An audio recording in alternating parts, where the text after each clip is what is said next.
Hop.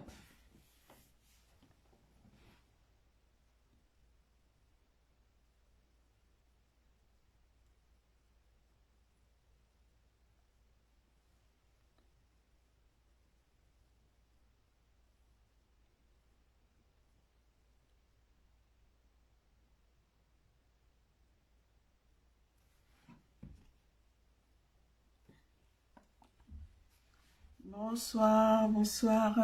Je vois Georgette qui est là. Bonsoir Georgette.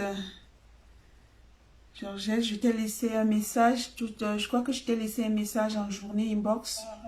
Je vois Georgette qui est là. Bonsoir Georgette.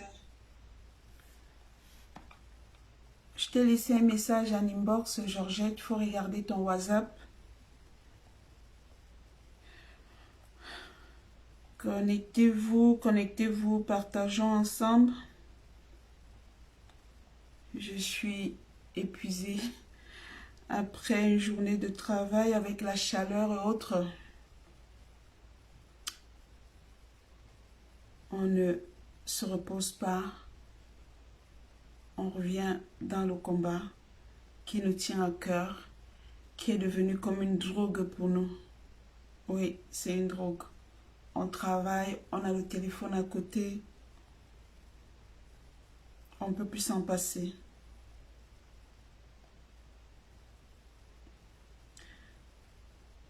En partageant, je vais mettre une musique qui parle de paix, qui parle de rassemblement, qui parle de resserrer les rangs. J'espère que vous m'entendez bien.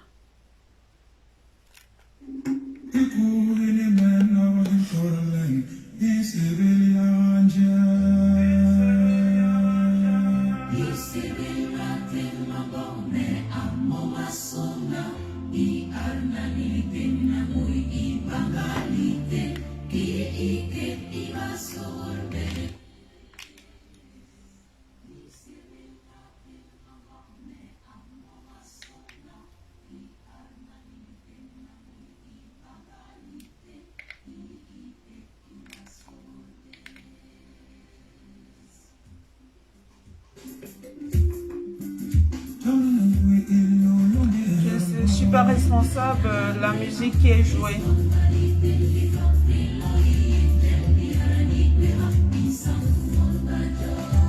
Il parle de paix, de rassemblement. C'est le moment que nous soyons en paix, que nous nous rassemblons, partageons. Comme d'habitude, je ne parle pas seule. De nature, je parle très peu. Donc, je crois qu'il y aura des intervenants. Maman Elisa, elle va intervenir.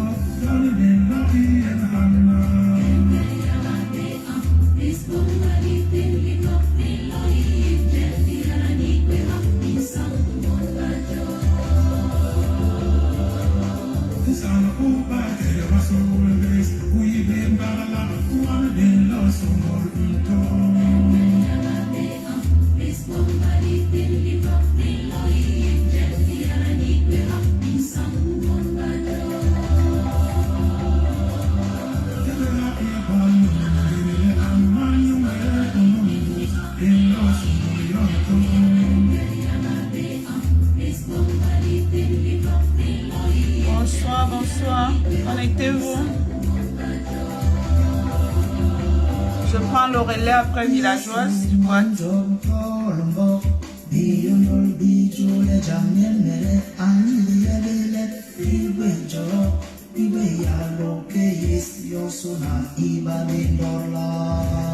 Et je partage le lien.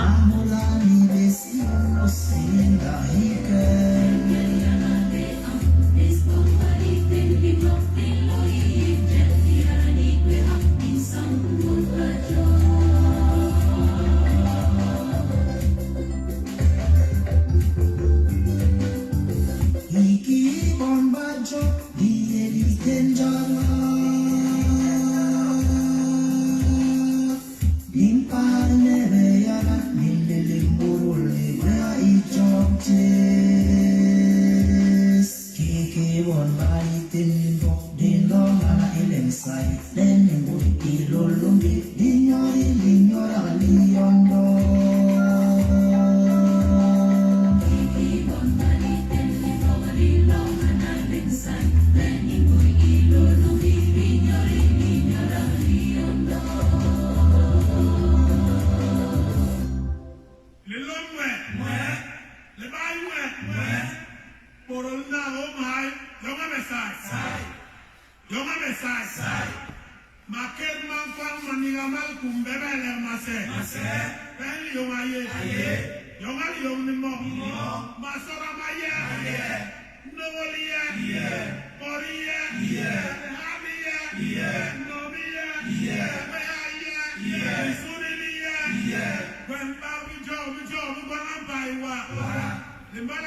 Bonsoir, bonsoir, bonsoir tout le monde. Bonsoir les femmes indignées qui sont là.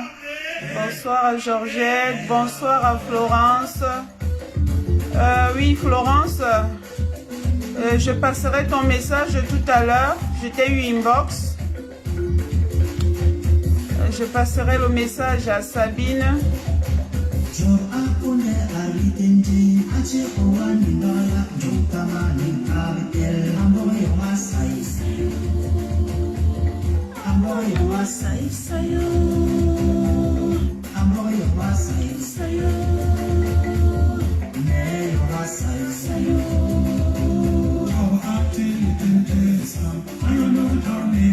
Bipé Tracy Royal. Bipé Tracy Royal. Moi je vais la biper. Tracy Royal.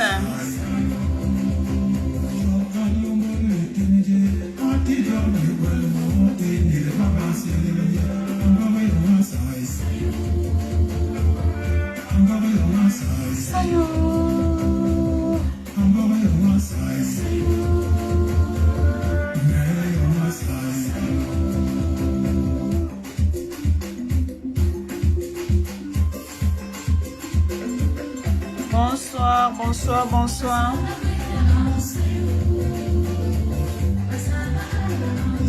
Le but c'est de tontiner. Voilà, il y a une fille qui a déjà épinglé le lien sur le direct. Tontiner, encouragez-nous à nous lever pour aller chasser le dictateur Paul Biya. Nous avons besoin d'argent. Nous sommes essoufflés. Nous avons les poches trouées, toujours debout, toujours assortis. Nous ne sommes pas fatigués de le faire. Mais nous avons besoin d'un peu de souffle. Nous avons besoin d'encouragement. Donc la cagnotte est là. Les Amazones ont ouvert ce marathon de direct. Comme on dit, ce sont les femmes. Ce sont les femmes qui sont debout. Ce sont les femmes qui sont les plus nombreuses. Sur 4 combattants aujourd'hui, ou 5, il y a près de 4 ou 5 femmes. Donc, soutenez-nous, soutenez-nous, soutenez vos mamans, soutenez vos soeurs. Continuez dans le lien. C'est ça le but de ce marathon des directs. Nous avons besoin des véhicules, nous avons besoin du bus si c'est nécessaire pour pouvoir se déplacer, pour aller à Genève. Tant que Paul Biya est à Genève, nous ne devons pas dormir, nous devons nous y rendre. On s'en fout que ce soit lui, que ce soit son sosie. Mais c'est la personne qui est au pouvoir actuellement. Et il n'a pas droit d'arriver à Genève. Je vais arrêter la musique.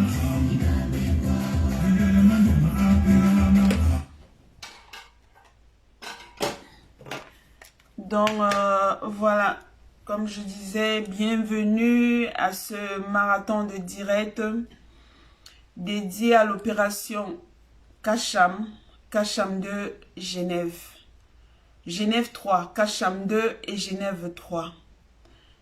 Ce live est dédié à cette mobilisation. Ce direct est dédié à récolter des sommes pour pouvoir financer nos déplacements, pour pouvoir financer toute la logistique autour de ce déplacement. Que ce soit les flyers, que ce soit des rafraîchissants, voilà. que ce soit la location de la sono, que ce soit les déplacements des uns ou des autres, vous qui ne pouvez pas vous déplacer, vous qui êtes les non-aim, vous qui ne voulez pas pour une raison ou une autre s'afficher, aidez-nous, aidez les autres à se rendre à Genève pour manifester.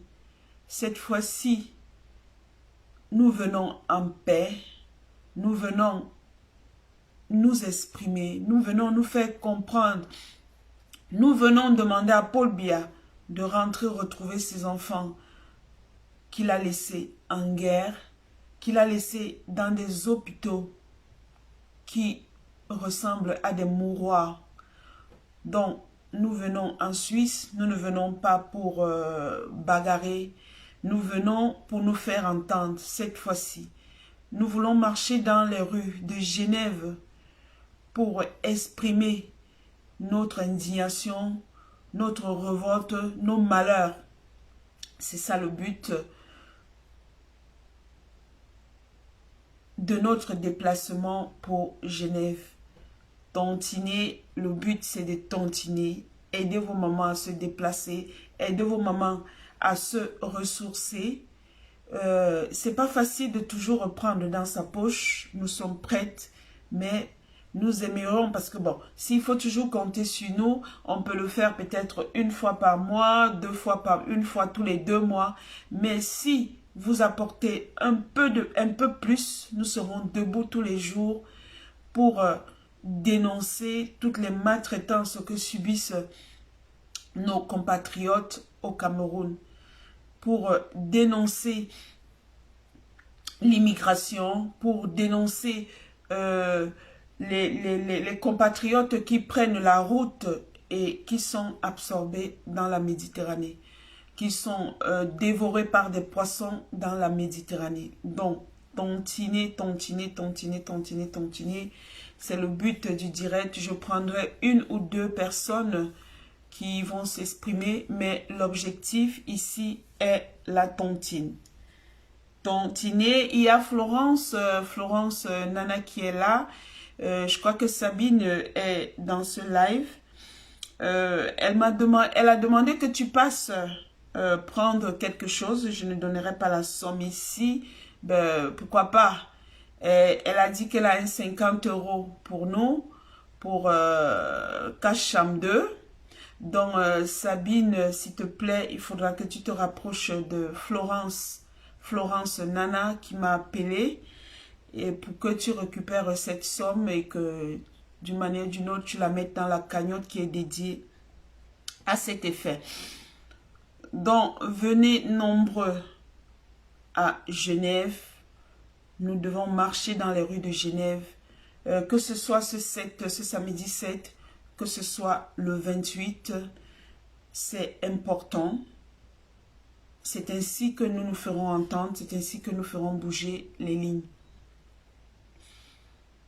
Donc, pourquoi nous allons à Genève pour manifester le 7?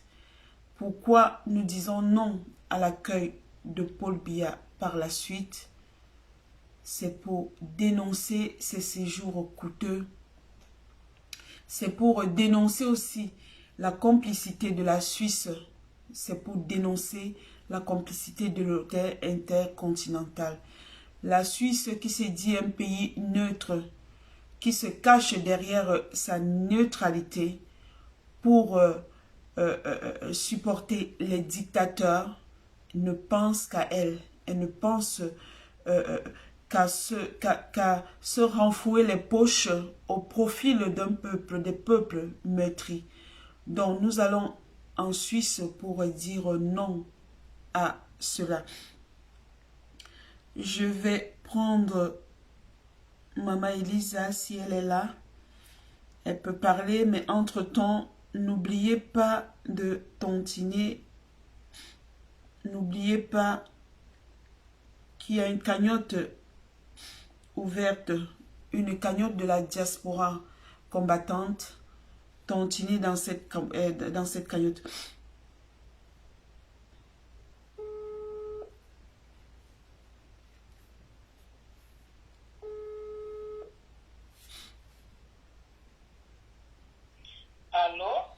Allô, Maman Elisa, bonsoir et bienvenue. Bonsoir ma fille et bonsoir à tous ceux et celles qui te suivent actuellement. Bienvenue dans ce live de mobilisation pour Genève. Toi, tu habites la Suisse et je sais que tu nous attends à bras ouverts. Donc, je te laisse t'exprimer, mais l'objectif premier, c'est qu'on sensibilise, qu'on amène les combattants à tontiner dans cette cagnotte. Donc, je te laisse parler. Merci de m'avoir donné la parole, même quoi que je suis un peu fatiguée. Mais je veux parler pour 5 minutes et puis j'arrête. Je ne me sens pas bien.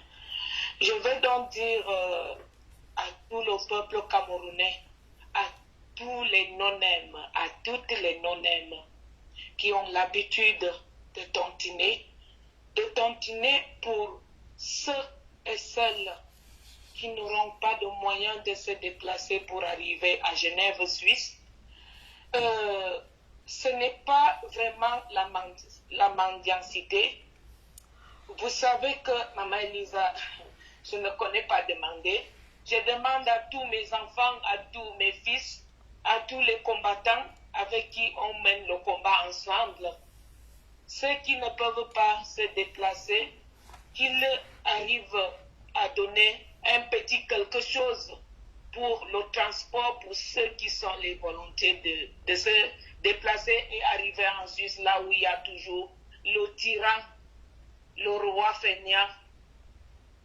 Lui, il vient se faire soigner, sauver sa tête en Suisse, alors que les Camerounais meurent tous les jours au Cameroun de guerre, de maladies, des agressions, de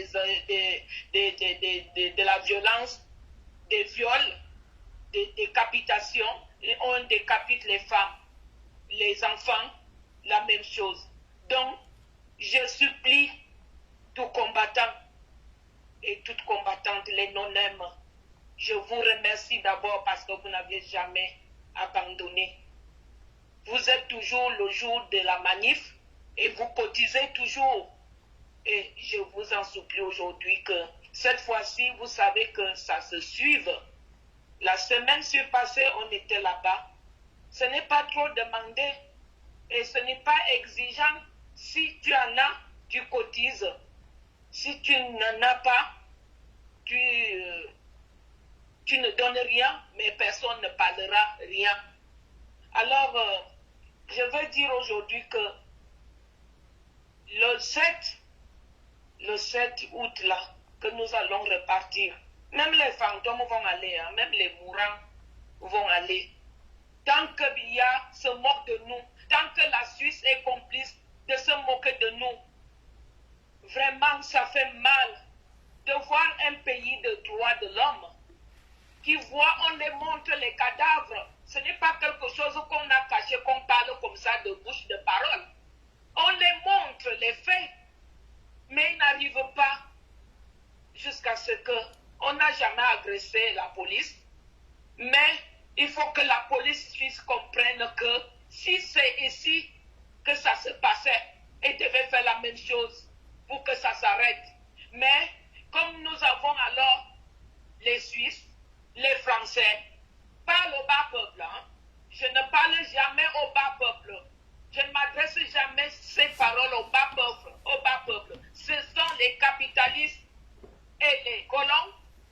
Comme ils veulent toujours rester au pouvoir, c'est à eux que je m'adresse. Comprenez que si ça se passait dans vos pays, que feriez-vous? Je ne parle pas méchamment aux policiers. Je dis, ayez un peu la conscience. Écoutez un peu nos paroles quand nous venons manifester. Et qu'est-ce qui vous amène de nous malmener, de nous tirer les balles en caoutchouc? Ça a failli crever l'œil d'un de mes fils combattants. Son œil là est toujours gonflé. Les docteurs ont même dit qu'il fasse attention parce qu'il peut avoir beaucoup de gravité après. Vous voyez à tel point, vous utilisez, la police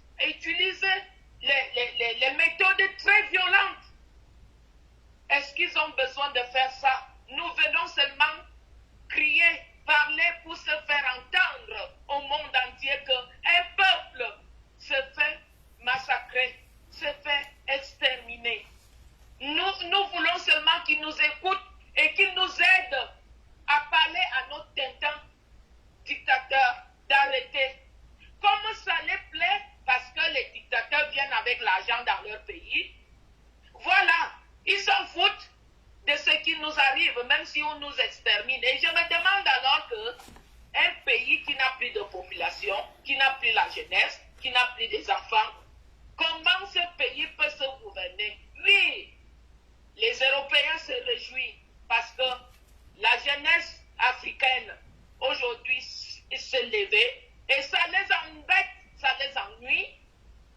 Ils n'aiment pas ça. Ils aiment seulement venir piétiner les vieux qui ne comprennent rien. Ils peuvent prendre tout ce qu'ils veulent, ils ramènent chez eux. Le vieux n'a pas de force, il ne voit rien, il n'écoute rien. Mais la jeunesse d'aujourd'hui, la jeunesse africaine, s'est levée, il dit non. Aujourd'hui, on ne peut plus laisser ça. Et ça les embête. Et c'est ça qui amène la police européenne de nous malmener comme il nous est malmené. Mon mari même a des bleus partout. Moi-même, j'ai des bleus partout. Ça, c'est des méthodes très violentes, alors que nous, on est à main nue. On n'a rien sur les mains. J'ai pris tout le monde que, pardon, cotiser pour qu'on reparte à Genève. Pour qu'on reparte, que la population suisse sache qu'ils ne doivent plus accueillir Biya. Tant qu'ils accueillent Biya, on serait toujours là-bas pour aller les crier dans leurs oreilles. Ils ont besoin de la tranquillité. La dernière fois, toutes les routes étaient barrées. Mais je suis sûr que la population n'était pas contente. Hein? Alors, quand c'est déjà répétitif, peut-être que ça va donner quelque chose. Merci. Et je vous rappelle encore, s'il vous plaît, je ne fais pas la mendicité. Cotiser pour aider ceux qui veulent se déplacer pour qu'on aille rendre visite à notre papy. Merci. Merci Maman Elisa. Une tontine pleine, ça fait un bus et ça fait une réussite pour l'opération de Genève.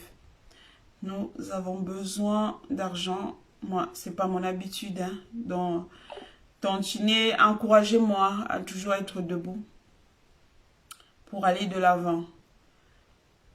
Voilà, c'est la première fois que je me mette dans un live où il faut demander aux gens de participer. Donc, encouragez-moi à le faire.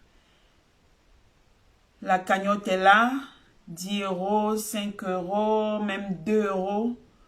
5 € fois 100, ça fait beaucoup. On n'a pas besoin de mettre des grosses sommes. On met ce qu'on a.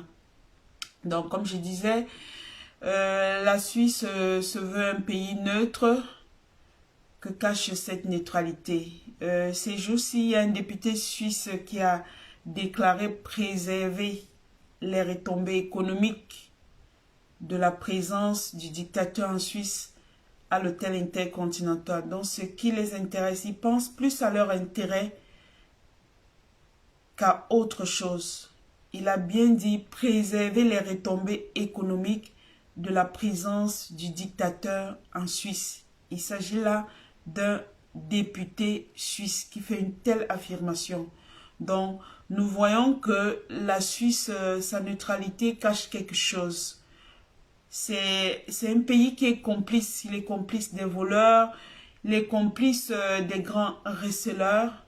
On dit que quand tu recèles, cela veut dire que tu es aussi complice, cela veut dire que tu es un voleur. Donc c'est ce que fait la Suisse actuellement. Accepter Paul Biya dans son pays pour qu'il dépense au détriment d'un peuple qui se meurt, au détriment de la guerre qui a lieu au Nozo. Il s'en foutent, ils se moquent bien de la population camerounaise, c'est pas le problème. L'hôtel intercontinental, il accepte Biya, les hôpitaux de Suisse, de Genève acceptent Paul Biya, tout simplement parce qu'il a des moyens. Donc, tantinons pour un bus, pour que nous soyons nombreux, pour que les Suisses nous voient dans les rues de Genève et qui comprennent nos souffrances. Chaque fois que nous nous levons, nous allons nous retrouver à la place des nations parce que l'hôtel est à côté, mais c'est un endroit qui est isolé. Nous sommes face à la police, nous sommes face à l'hôtel, nous sommes face aux petits touristes qui tournent autour. Et les Suisses même ne nous voient pas. Donc cette fois-ci, l'objectif c'est qu'il y ait une marche. Donc j'ai un appel. Je vais prendre quelqu'un.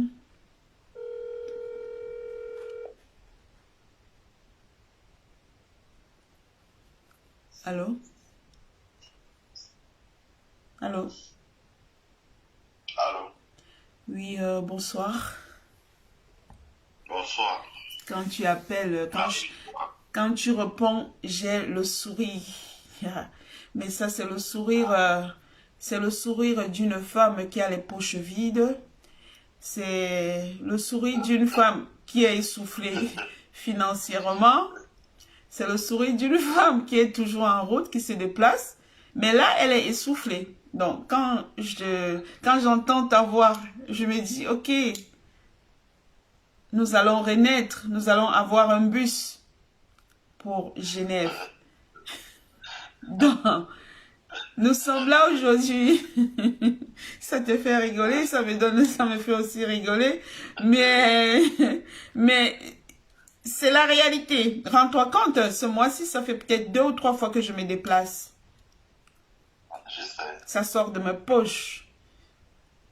Alors, si je le fais toujours seul, je serai ralenti un jour ou l'autre. Mais s'il y a des personnes comme toi qui nous bossent de là derrière, bon, tu peux quand même prendre, je sais pas, comment dire, comment on appelle cette voiture-là, une Porsche pour les Amazones qui se rendent en Suisse pour Cash-en-Paul Biya. En Porsche, je crois qu'on ne peut pas, nous prendre pour des combattantes. Donc, je te laisse la cagnotte là. L'objectif, c'est qu'elle grimpe un tout petit peu. Donc, je te laisse t'exprimer aussi par rapport au tyran Paul Biya que nous allons chasser en Suisse, par rapport aux Suisses qui sont complices, qui sont des receleurs, qui se cachent derrière leur neutralité. Donc, peut-être aussi par rapport à cette détresse de l'armée camerounaise. Mais entre-temps, pense que les Amazones ont besoin de toi. Les Amazones veulent se rendre en Suisse. Donc, je te laisse t'exprimer. Ouais, mais moi, je commencerai. Merci beaucoup de m'avoir invité dans ton émission ou d'avoir pris mon appel, disons ça comme ça. Et je te remercie beaucoup de me donner l'opportunité de pouvoir m'exprimer. Parce que aujourd'hui, si nous nous taisons, nous plongeons définitivement. Parce que nous sommes à la fin d'un régime, exactement comme la RD Congo a connu la fin du régime Mobutu. C'est ce qui se passe au Cameroun. Paul Biya est malade, il est très malade. À son âge, les soins qu'on le fait subir vraiment altèrent, je pense, je pèse mes mots, son aptitude à diriger notre pays. Et c'est un peu difficile. Et en même temps, on voit que le pays est désorganisé. Il n'y a pas de coordination gouvernementale. Il n'y a pas un premier ministre qui tient la barque. Les dossiers se gèrent à la présidence. On ne sait plus qui répond des détournements de 400 milliards de francs. On ne sait plus qui répond sur le terrain, l'armée. Vraiment, quand on regarde le documentaire sur la chute de Mobutu, ce qui se passe au Cameroun ressemble à peu près des choses à ce qui s'est passé aux Zaïre de Mobutu. Ça veut dire que un pays en proie à des conflits armés sur 3 fronts, une armée qui n'a pas le moral parce que les moyens pour se battre n'arrivent pas, et surtout une armée qui est mal en point parce qu'on lui demande de se battre contre la population civile, alors que logiquement l'armée est censée protéger la population civile. Or, l'armée ne sait pas comment se battre contre la population civile, ce qui n'est même d'ailleurs pas son rôle. Les militaires sont un peu confus et donc les caisses de l'État sont totalement vides.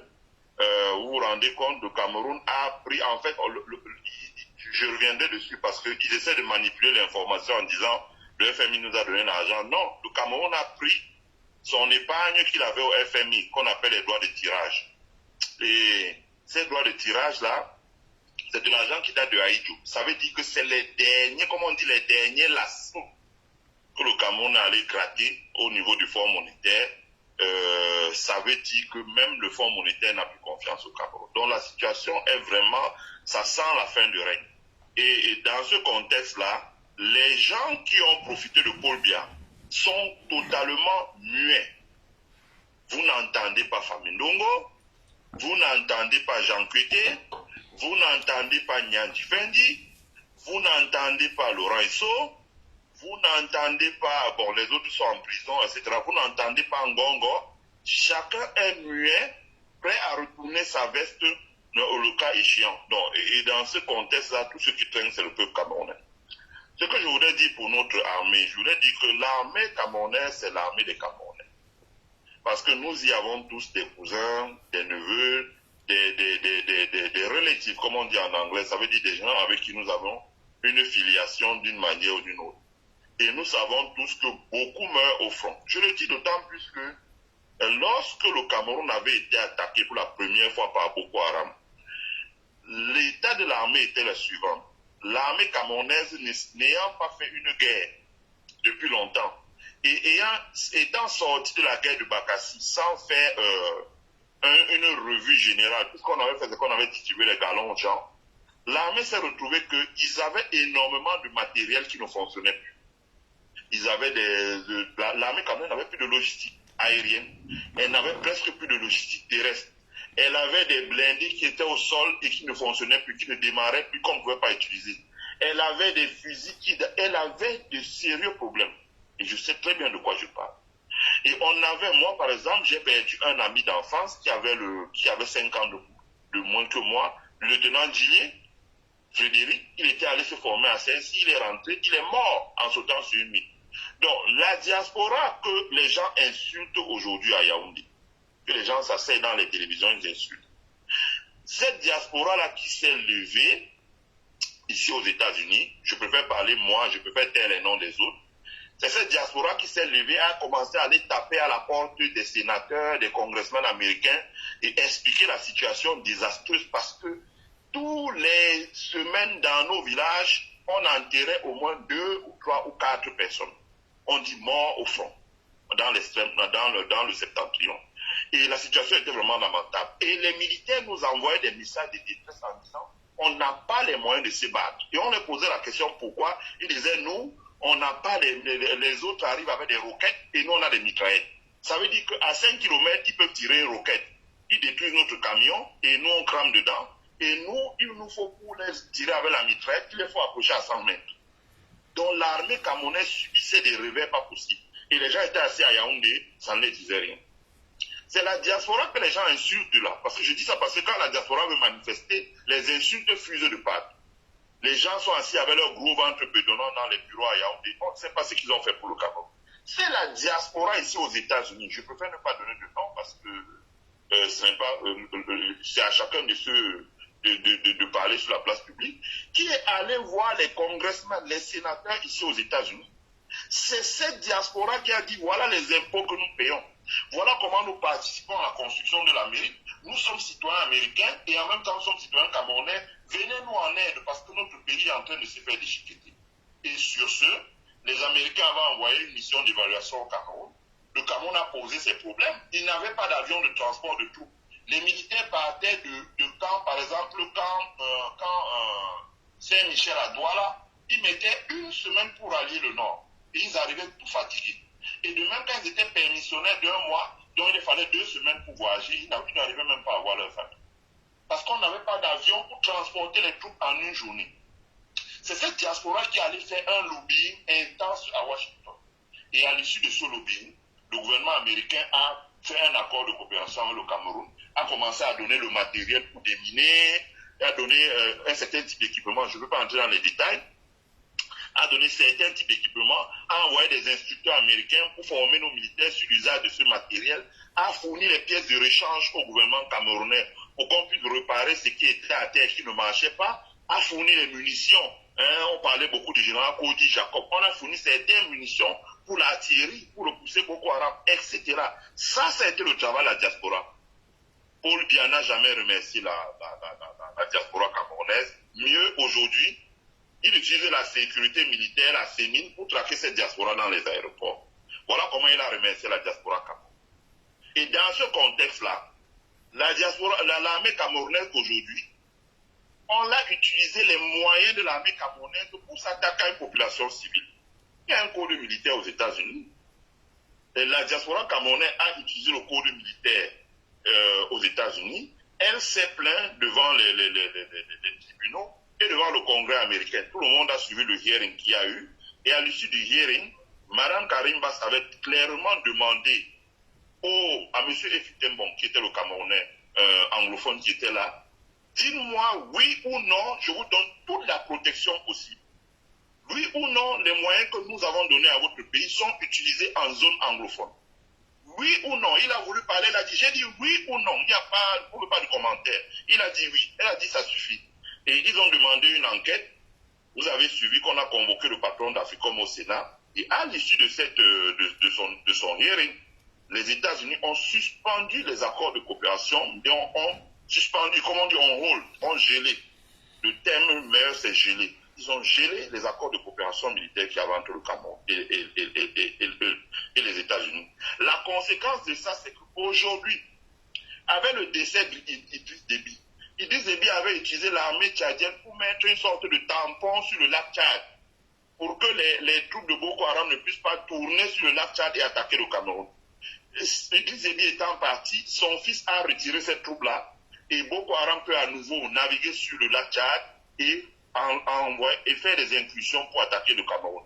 Et dans les mêmes conditions, ça veut dire que quand Boko Haram, vous avez vu le camion qui est cramé, arrive et peut tirer une roquette pour détruire un camion militaire à 5 km, les militaires camerounais n'ont en tout et pour tout qu'une mitraillette. À ce rythme, Boko Haram peut les tuer autant que possible, ils ne pourront jamais atteindre une cible. C'est pour ça que vous avez vu sur le mur de Zuman qu'il a dit, nous avons les photos de 16 militaires camerounais tués. Nous voulons voir les photos des gens de Boko Haram tués. Il n'y a pas. Et il n'y en aura jamais. Parce que vous avez une mitraillette, vous ne pouvez tirer sur quelqu'un qu'à 100 mètres. Mais quelqu'un qui a une roquette peut vous abattre à plus d'1 kilomètre. Ça veut dire qu'avant que le militaire camerounais n'ait approché, les gens de Boko Haram peuvent détruire un convoi de l'armée camerounaise avec des roquettes. Donc ça veut dire qu'il n'y a pas l'union sacrée autour de notre armée pour que les gens puissent se mettre, parce que c'est la guerre. Moi, je suis passé par la caserne aux États-Unis. Parfois, pour ouvrir certains portes ici, vous passez par la caserne. La guerre, lorsqu'un pays est attaqué, même ici, ce n'est pas seulement les militaires de métier qui défendent un pays. C'est toutes les ressources du pays qui doivent se mettre ensemble autour de l'armée pour que l'armée soit efficace. En termes de renseignement, en termes de finances, en termes d'appui divers. Et notre pays, malheureusement, n'a pas ça pour se défendre. La résurgence de Boko Haram, nos militaires commencent à mourir et vous avez suivi les audios où ils lancent des cris de détresse. La situation au Nozo. L'armée camerounaise ne peut pas se battre contre une population. Vous ne pouvez pas envoyer une armée. Nous avons au pire 40 000 personnes. Il y a 6 millions d'anglophones qui veulent absolument qu'on règle leurs problèmes. Pensez-vous que 6 millions d'anglophones, l'armée camerounaise, 40 000, à bout de 6 millions d'anglophones, ce n'est pas possible. C'est une guerre perdue d'avance. Ce n'est pas possible. Et ça, voilà tous ces points-là. Quand vous mettez ça en commun, les civils qui meurent, les militaires qui meurent, parce que ces militaires, ce sont des Camerounais. Ce sont des enfants camerounais. Et je précise, pendant que ces militaires, souvent fils de pauvres gens, qu'on a pris au quartier, parce que l'armée dans tous les pays du monde est le moyen par lequel les gens peuvent s'insérer dans le jeu. Je veux dire, moi je suis un disciple, un mentoré, comme on dit aux États-Unis, du général Collins Powell. J'ai lu tous ces livres, c'est-à-dire que l'armée a été la voie dans beaucoup de pays par laquelle beaucoup de gens sont passés, quand il y a les discriminations, quand il y a la pauvreté, tout ça, pour se faire une place au soleil. Donc les enfants de pauvres, ils vont dans l'armée. On les envoie au front, ils vont mourir. Pendant ce temps, les enfants de ceux qui les envoient au front, qui gèrent les budgets militaires, mais venez les voir dépenser de l'argent sur les Champs-Élysées. En une journée, ils claquent 100 000 € en liquide ou avec des cartes American Express. Mais dans ce contexte-là, il faut que les gens entendent les cris de détresse et qu'on passe enfin au dialogue pour éviter les morts. Je vais dire une chose aux Camerounais. Regardez-vous même ce qui s'est passé en Côte d'Ivoire. 10 années de conflit, des guerres, des assassinats ciblés, des éliminations.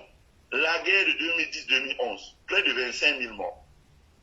Pour finir par quoi? Pour finir qu'Alassane Ouattara et Laurent Gbagbo se sont donné la main, pas la main. Mais pourquoi ils n'avaient pas fait ça plus tôt? On a laissé mourir des gens. Dans notre pays, c'est pareil. On sait tous qu'il n'y aura pas, quand Taibo Nagy, qui est quand même le ministre des Affaires étrangères du pays le plus renseigné au monde, et le pays le plus puissant au monde, dit qu'il n'y aura jamais d'issue militaire à ce conflit. Pourquoi on ne fait pas l'économie de la vie des soldats, des dépenses, du matériel, des munitions, des soins médicaux, des dépenses budgétaires, des civils tués, des maisons des gens saccagées, des plantations brûlées, des routes dynamitées, etc., etc. Pourquoi on ne fait pas toute cette économie-là pour régler la crise anglophone autour d'un vrai dialogue, un dialogue public? Je pense que voilà des points. Quand vous ajoutez à ça le détournement de 400 milliards de francs CFA, de fonds Covid, on ne parle pas de, on dit 400 milliards de fonds Covid. Le gouvernement camerounais a mobilisé 180 milliards, le Fonds monétaire a donné 222 milliards, ça fait 400 milliards en moins d'un an ont été fumés. Et ici aux États-Unis, ils ont toute la destination de où l'argent est passé. Dans les comptes à Hong Kong, dans les comptes en Corée, dans les comptes à Singapour, etc. Les gens ont envoyé l'argent à l'étranger. Quand vous prenez ça en compte, quand vous prenez la vie chère, l'inflation qu'il y a dans notre pays, quand vous prenez les droits, les libertés publiques, qui aujourd'hui sont devenus un véritable problème, les gens ne peuvent pas manifester. Parce que ceux qui sont là, ils savent qu'ils ont tellement martyrisé les Camerounais et qu'ils ont peur qu'au cours d'une manifestation, les Camerounais peuvent se soulever. Par exemple, si on dit marche, je ne sais pas moi, à quel quartier de Yaoundé, 500 000 personnes peuvent sortir et se déporter vers la poste centrale. Donc, ils ont peur. Le musellement des hommes de médias, des activistes. Regardez ce qui arrive à Fidolinke. Il s'est exprimé. Il n'a pas lancé un appel à quoi que ce soit. Vous voyez comment on lance la sémile derrière lui. Pendant ce temps, Billy Akele est capable de prendre une arme à feu et commettre une vraie infraction au code militaire. C'est-à-dire aller chez un tiers et perturber la sécurité des gens avec une arme à feu. Il y a une plainte jusqu'à ce jour, le tribunal militaire ni la sécurité militaire ne l'a convoqué. Donc quand vous mettez tout ça ensemble, quand vous mettez l'inflation sur les denrées alimentaires, parce qu'on a gelé l'agriculture, quand vous mettez les problèmes qu'il y a dans le sud profond, la vente des terres des gens, les sociétés étrangères qui viennent extraire de l'or et qui utilisent le mercure pollue les sols pour 300 ans dans les localités comme Ezeka, dans les localités comme Nomayostan, etc. Quand vous mettez ces problèmes en commun, quand vous mettez le problème de l'endettement excessif du Cameroun, pour que vous compreniez, quand on ne peut plus prêter à un pays, le dernier à prêter à un pays, c'est le Fonds monétaire international. Aujourd'hui, il n'y a plus aucun pays qui prête au Cameroun. La Chine ne prête plus au Cameroun, l'Amérique ne prête plus au Cameroun, la France ne prête plus au Cameroun, l'Allemagne ne prête plus au Cameroun, la Banque africaine de développement ne prête plus au Cameroun, la Banque mondiale ne prête plus au Cameroun, c'est le FMI qui prête au Cameroun et le FMI prête au Cameroun les droits de tirage. Ça veut dire l'épargne que le Haïti avait laissé avant de partir. Ils n'ont pas fait de nouveaux prêts pour le Cameroun. Ça veut dire qu'ils sentent que c'est fini, c'est cuit. Alors qu'ils ont près de 40 milliards de dollars, 20 000 milliards, ils auraient même pu donner 500 milliards au Cameroun. Et ils disent qu'on va vous donner un quart, après un autre quart, après un autre quart. On va étaler ça sur 3 ans. Ça veut dire que ça sent le roussi. Et dans ce contexte, les premiers à subir, c'est les populations camerounaises qui n'ont pas d'eau, qui n'ont pas d'électricité, qui doivent affronter la vie chère, qui doivent affronter la hausse des impôts, qui doivent affronter le détournement des fonds destinés au Covid, avec tous les ravages que le Covid a pu faire, qui doivent affronter les questions d'insécurité, qui doivent affronter la crise en zone anglophone, etc., etc. Dans ce contexte, la diaspora camerounaise sort, encore une fois de plus. Elle sort parce qu'au Cameroun, c'est impossible pour les autres Camerounais de manifester. Elle sort parce qu'elle vit en Europe et que la construction de l'Union européenne a imposé. La France n'était pas une démocratie. Moi, j'ai grandi en France. Il y avait des interdictions de manifester comme ça se fait en Afrique. Mais la construction de l'Union européenne il y a un droit supranational, le droit européen, qui a imposé à l'ensemble des pays européens la liberté de manifester. La Suisse y échappe un peu parce que la Suisse n'est pas vraiment totalement dans l'Union européenne. Elle est un pied dedans, un pied dehors. Et d'ailleurs, si elle y est un pied dedans, un pied dehors, c'est à dessein.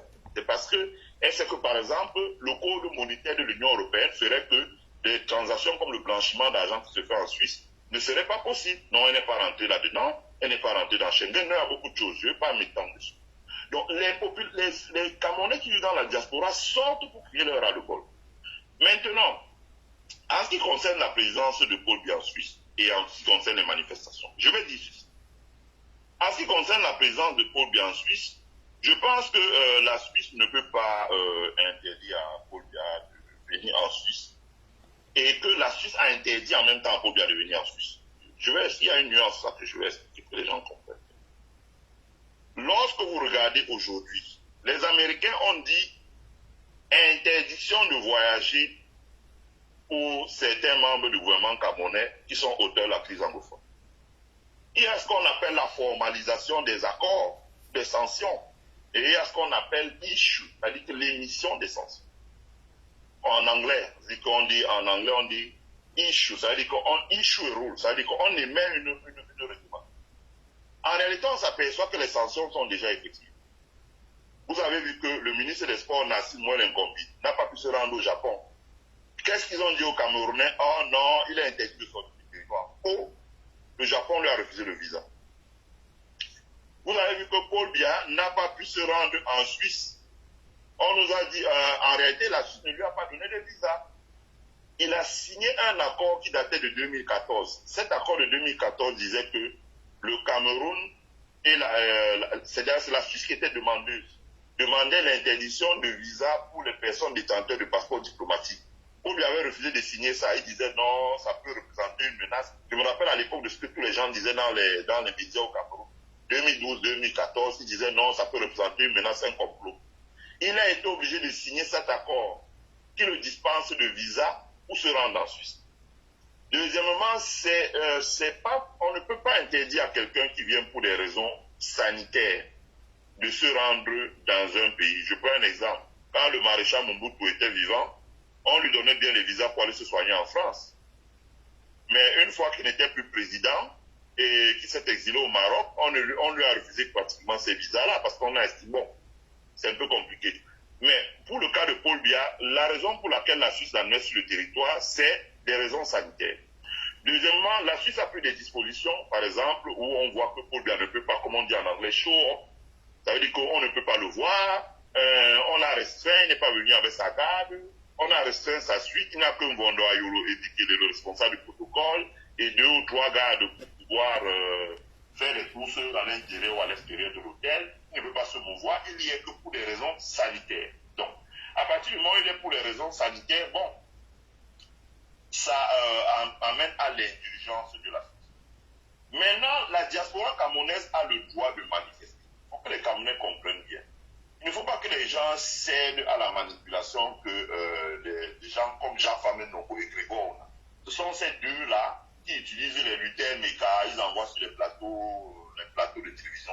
Ce sont ces deux. Parce qu'eux-mêmes, ils ne veulent pas parler. Parce qu'ils se disent que si demain le régime y tombe, ils vont retourner leur veste. Et le retournement de veste sera un peu plus difficile s'il y a les vidéos d'eux en train de bavarder comme à l'aide des réseaux sociaux. Donc, ils utilisent les gens qui ont faim, on leur prend un professeur de lycée, on leur donne un poste dans les régies financières de l'université, il peut un peu manger, donc il peut aller bavarder sur les plateaux de télé. Lui-même en se disant que vraiment, si Biya tombe, il va aussi pleurer. Bon, bref, ils font ce qu'ils font. Ce que je veux dire, c'est qu'il faut que les Camerounais comprennent une chose. La diaspora camerounaise est conscient qu'il faut que dans notre pays, les lignes bougent pour que la communauté internationale accompagne le processus de transition pacifique, d'alternance pacifique, c'est ce que j'allais dire, d'alternance pacifique dans notre pays.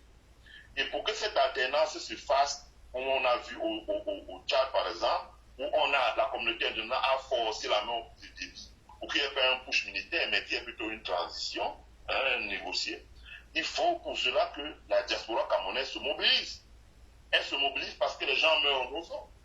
Elle se mobilise parce que des civils et militaires meurent en Ozo. Elle se mobilise parce que la vie est chère. Elle se mobilise parce qu'il y a l'inflation. Elle se mobilise parce que les services publics ne fonctionnent plus, l'électricité et l'eau. Aujourd'hui, c'est vendu à des gens dont on n'a pas d'identité. Alors qu'en temps normal, l'électricité et l'eau, nous avons pu grandir avec la SONES qui donnait l'électricité et l'eau au Cameroun en quantité suffisante. Elle se mobilise pour quantité de raisons. Et cette mobilisation-là, samedi, elle aura lieu. Je pense que la diaspora a eu l'occasion de corriger ce qui n'a pas marché. Je ne vais pas rentrer dans les détails ici. Moi, j'estime que la dernière fois, il y a certaines choses qui n'ont pas marché. Certaines personnes ont posé des actes qui, malheureusement, ont été préjudiciables à notre mouvement. Mais elle va marcher, si j'ai bien compris. Elle va marcher, elle va manifester à la place des nations et elle va faire entendre sa voix aux autorités suisses. J'espère qu'elle remettra un mémorandum ou des mémorandas aux autorités fédérales suisses pour leur faire comprendre qu'elles accueillent sur leur territoire M. Biya, mais elles pourraient aussi lui demander de pouvoir résoudre les problèmes qui se trouvent dans son pays. Voilà, ça c'est un point très important. Hein, c'est un point très important. Ce que je voulais dire enfin, pour chuter, c'est que les Camerounais de la diaspora ne devraient pas avoir peur, ne devraient pas se laisser intimider, ni se culpabiliser parce qu'on leur dit. Je dis ça pourquoi? Parce que comme j'ai dit tout à l'heure, cette diaspora a pris des initiatives qui ont profité au gouvernement camerounais, même s'il ne lui a pas dit merci, quand Boko Haram a attaqué le Cameroun. Mais cette diaspora aujourd'hui, dès lors qu'elle dit au gouvernement camerounais, ça va mal, il y a des gens qui meurent en zone anglophone par dizaines de milliers. Il faudrait que vous réagissiez, que vous dialoguez.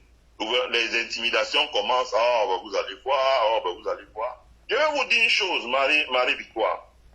Ceux qui connaissent la RDC savent que Honoré Mbanda, qui est mort aujourd'hui, c'était le... Même si c'est un petit enfant. Honoré Mbanda, quand tu critiquais Mobutu à l'étranger, il prenait toutes les dispositions, soit pour qu'on t'empoisonne, soit pour qu'on te poignarde dans la rue, on te tue, soit pour que. Et cet homme, lorsque Mobutu est tombé, d'ailleurs, il a fui, il a abandonné Mobutu. Quand les Américains sont venus dire à Mobutu, tu vas partir. Il a fui, il a abandonné Mobutu. Puis, il est devenu pasteur, il a fui à l'étranger. Il a retrouvé la diaspora qu'il a passé le temps à empoisonner et tuer. Il est devenu pasteur et il commençait à prêcher l'évangile. Voilà. Ça veut dire que demain matin, vous pourrez retrouver les gens qui nous insultent sur les plateaux télé là. Vous risquez de retrouver Jean-Famé Ndongo en France qui a créé une église où on a, et il est devenu pasteur et il commence à parler de la parole de Dieu et tout, pour essayer de se racheter de tout le mal qu'ils ont fait aux gens. Non, ce que nous devons faire, le Cameroun est un bien commun. Le Cameroun, c'est un pays où c'est un bien commun. Ce n'est pas la propriété de Paul Biya ni des gens qui l'entourent. Mais c'est un bien commun, c'est un bien qui appartient à tout le monde. Chaque fois que les Camerounais meurent, nos cœurs saignent. On sait que pour ceux qui nous dirigent, ça ne leur dit absolument rien. Mais nous, là, nos cœurs saignent.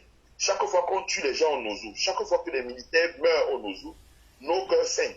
Chaque fois que la vie est chère, c'est nous qui supportons parce que c'est nous qui devons financer le budget des familles. Chaque fois qu'il y a des détournements de fonds Covid, on sait que ça laisse des milliards de dettes que c'est nous qui allons payer. Parce que cette dette-là, les Blancs ne vont pas s'amuser. Si on ne paye pas ça, mais ils mettent une rébellion qui entre là, ça divise le Cameroun en deux. Ok, Élisée, je ne te coupe pas la parole, mais tu dis qu'il faut qu'on aille demander à la Suisse de continuer à recevoir Paul Biya, de le laisser venir se soigner. Non, c'est pas ce que j'ai dit. Non, c'est pas ce que j'ai dit. J'ai dit que la Suisse ne peut pas empêcher Paul Biya de venir se soigner quand c'est pour des raisons humanitaires, parce qu'il s'agit de la vie humaine. Je prends un exemple. Même en temps de guerre, si vous êtes un blessé et que vous brandissez le drapeau blanc, vous avez droit des soins de la Croix-Rouge. Donc, les soins médicaux, c'est quelque chose d'universel. C'est la triste réalité. Je sais que ça peut ne pas... Oui, mais comment on peut le laisser se soigner pendant ce temps, son peuple meurt? Pendant ce temps, il n'y a pas d'eau dans son pays. Pendant ce temps, les autres n'arrivent pas à soigner. Il manque de tout. Couvre-feu et autres. Nous devons faire comprendre aux autorités suisses que vous l'accueillez sur votre territoire. Vous l'accueillez parce que, et nous devons le leur faire comprendre, comme on l'a dit le député, vous l'accueillez parce qu'il vient garder l'argent en Suisse. Vous accueillez parce que quand il vient intercontinental, il fait ses business. Si vous voulez les forêts, et vous vous asseyez là-bas avec lui dans sa suite, et puis vous discutez la quantité de forêt que vous voulez. Si vous voulez des concessions de pétrole, si vous voulez des concessions de trucs.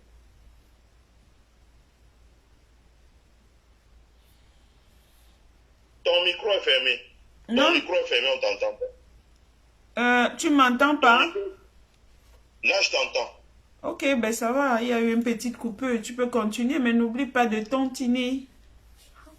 Oui, ça, je ferai ça après. Live.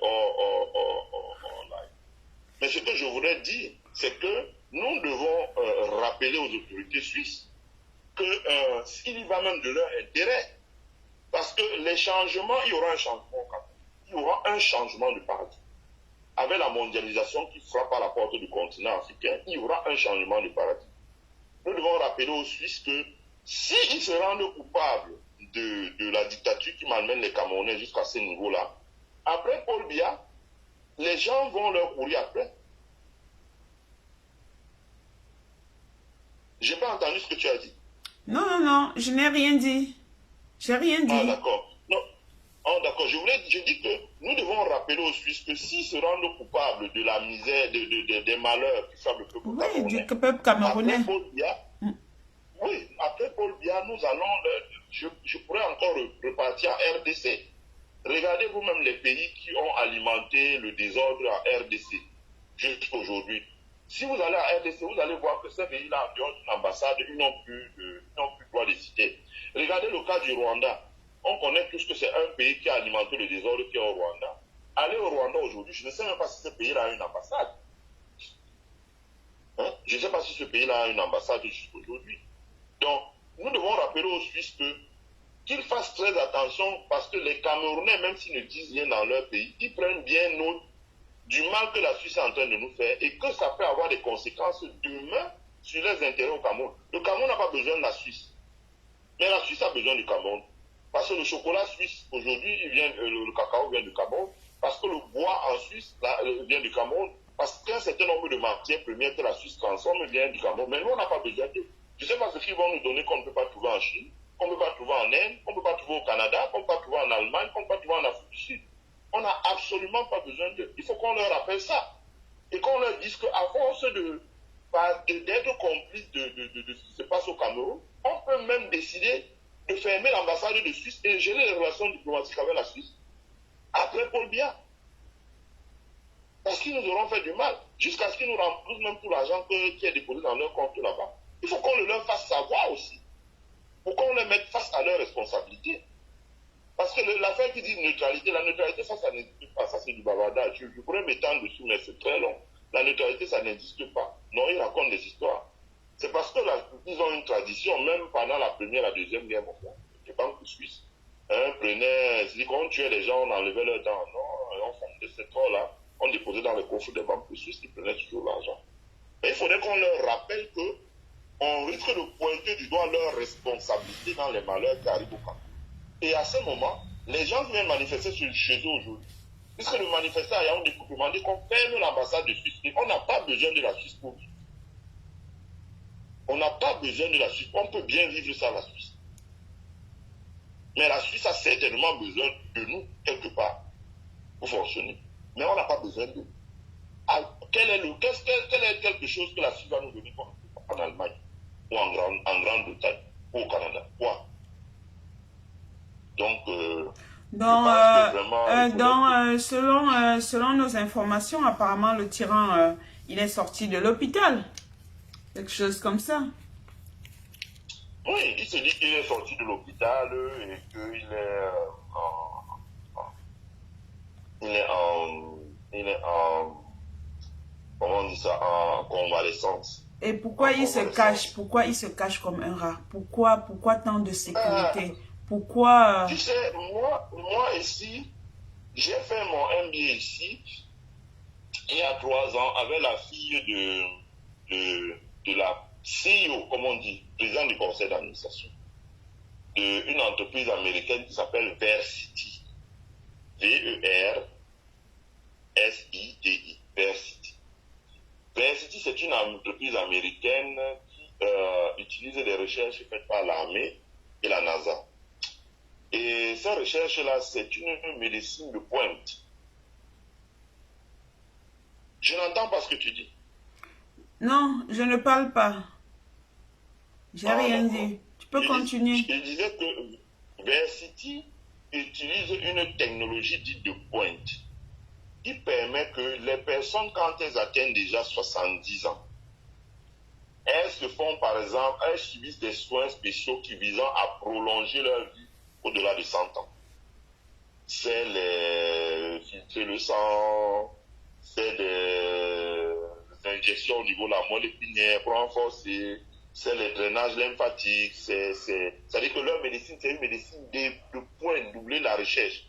Par exemple, Versity aux États-Unis a réussi à faire que, aujourd'hui, on prend du sang chez les prisonniers. Donc, les prisonniers peuvent être malades. Et on arrive à filtrer ce sang-là jusqu'à enlever tous les microbes, les germes pathogènes qu'il y a dans le sang. Que ce soit le VIH, que ce soit, bref, tout ce qu'il y a à l'intérieur. Et on réinjecte ce sang-là des personnes. Versity a cette technologie-là. Versity aussi a une technologie où, par exemple, les gens qui souffrent d'excès de graisse dans les artères, Versity a la possibilité, j'ai déjà vu des vidéos dessus, des vidéos corporate dans leur siège, ils arrivent à injecter des très fines petites particules qui sont comme du coton dans le corps, et après ils filtrent le sang dans le corps. Et ces petites particules-là aspirent la graisse dans les artères. Quand vous voyez ça dans un plateau, c'est comme des boules de mayonnaise. Versity, c'est fait ça. Donc ça veut dire que c'est la technologie particulière en fait. C'est-à-dire que ces hôpitaux-là, on n'aura pas ça au Cameroun. C'est-à-dire que pendant que quelqu'un va à malade à l'hôpital, on va dire, bon, on prend en bois tel comprimé, parce qu'on sait qu'il ne peut pas payer 50 millions de soins ou 200 millions de soins.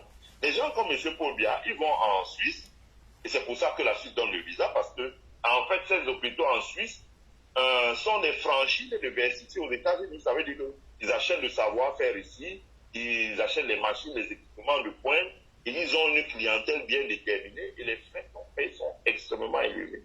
Et ils arrivent à subir des soins comme ça, ce qui fait qu'ils atteignent 100 ans, 150 ans, parce qu'on fait tout, même si un organe est malade, on opère, on le répare. Bon, évidemment, ça ne garantit pas une vie éternelle, mais à un moment, vous pouvez mourir, mais ça leur garantit une certaine longévité.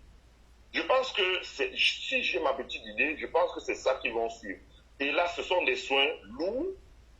Par exemple, moi, j'ai regardé dans le catalogue de cette entreprise-là, les gens qui se font filtrer le sang, c'est des soins qui demandent 3 mois.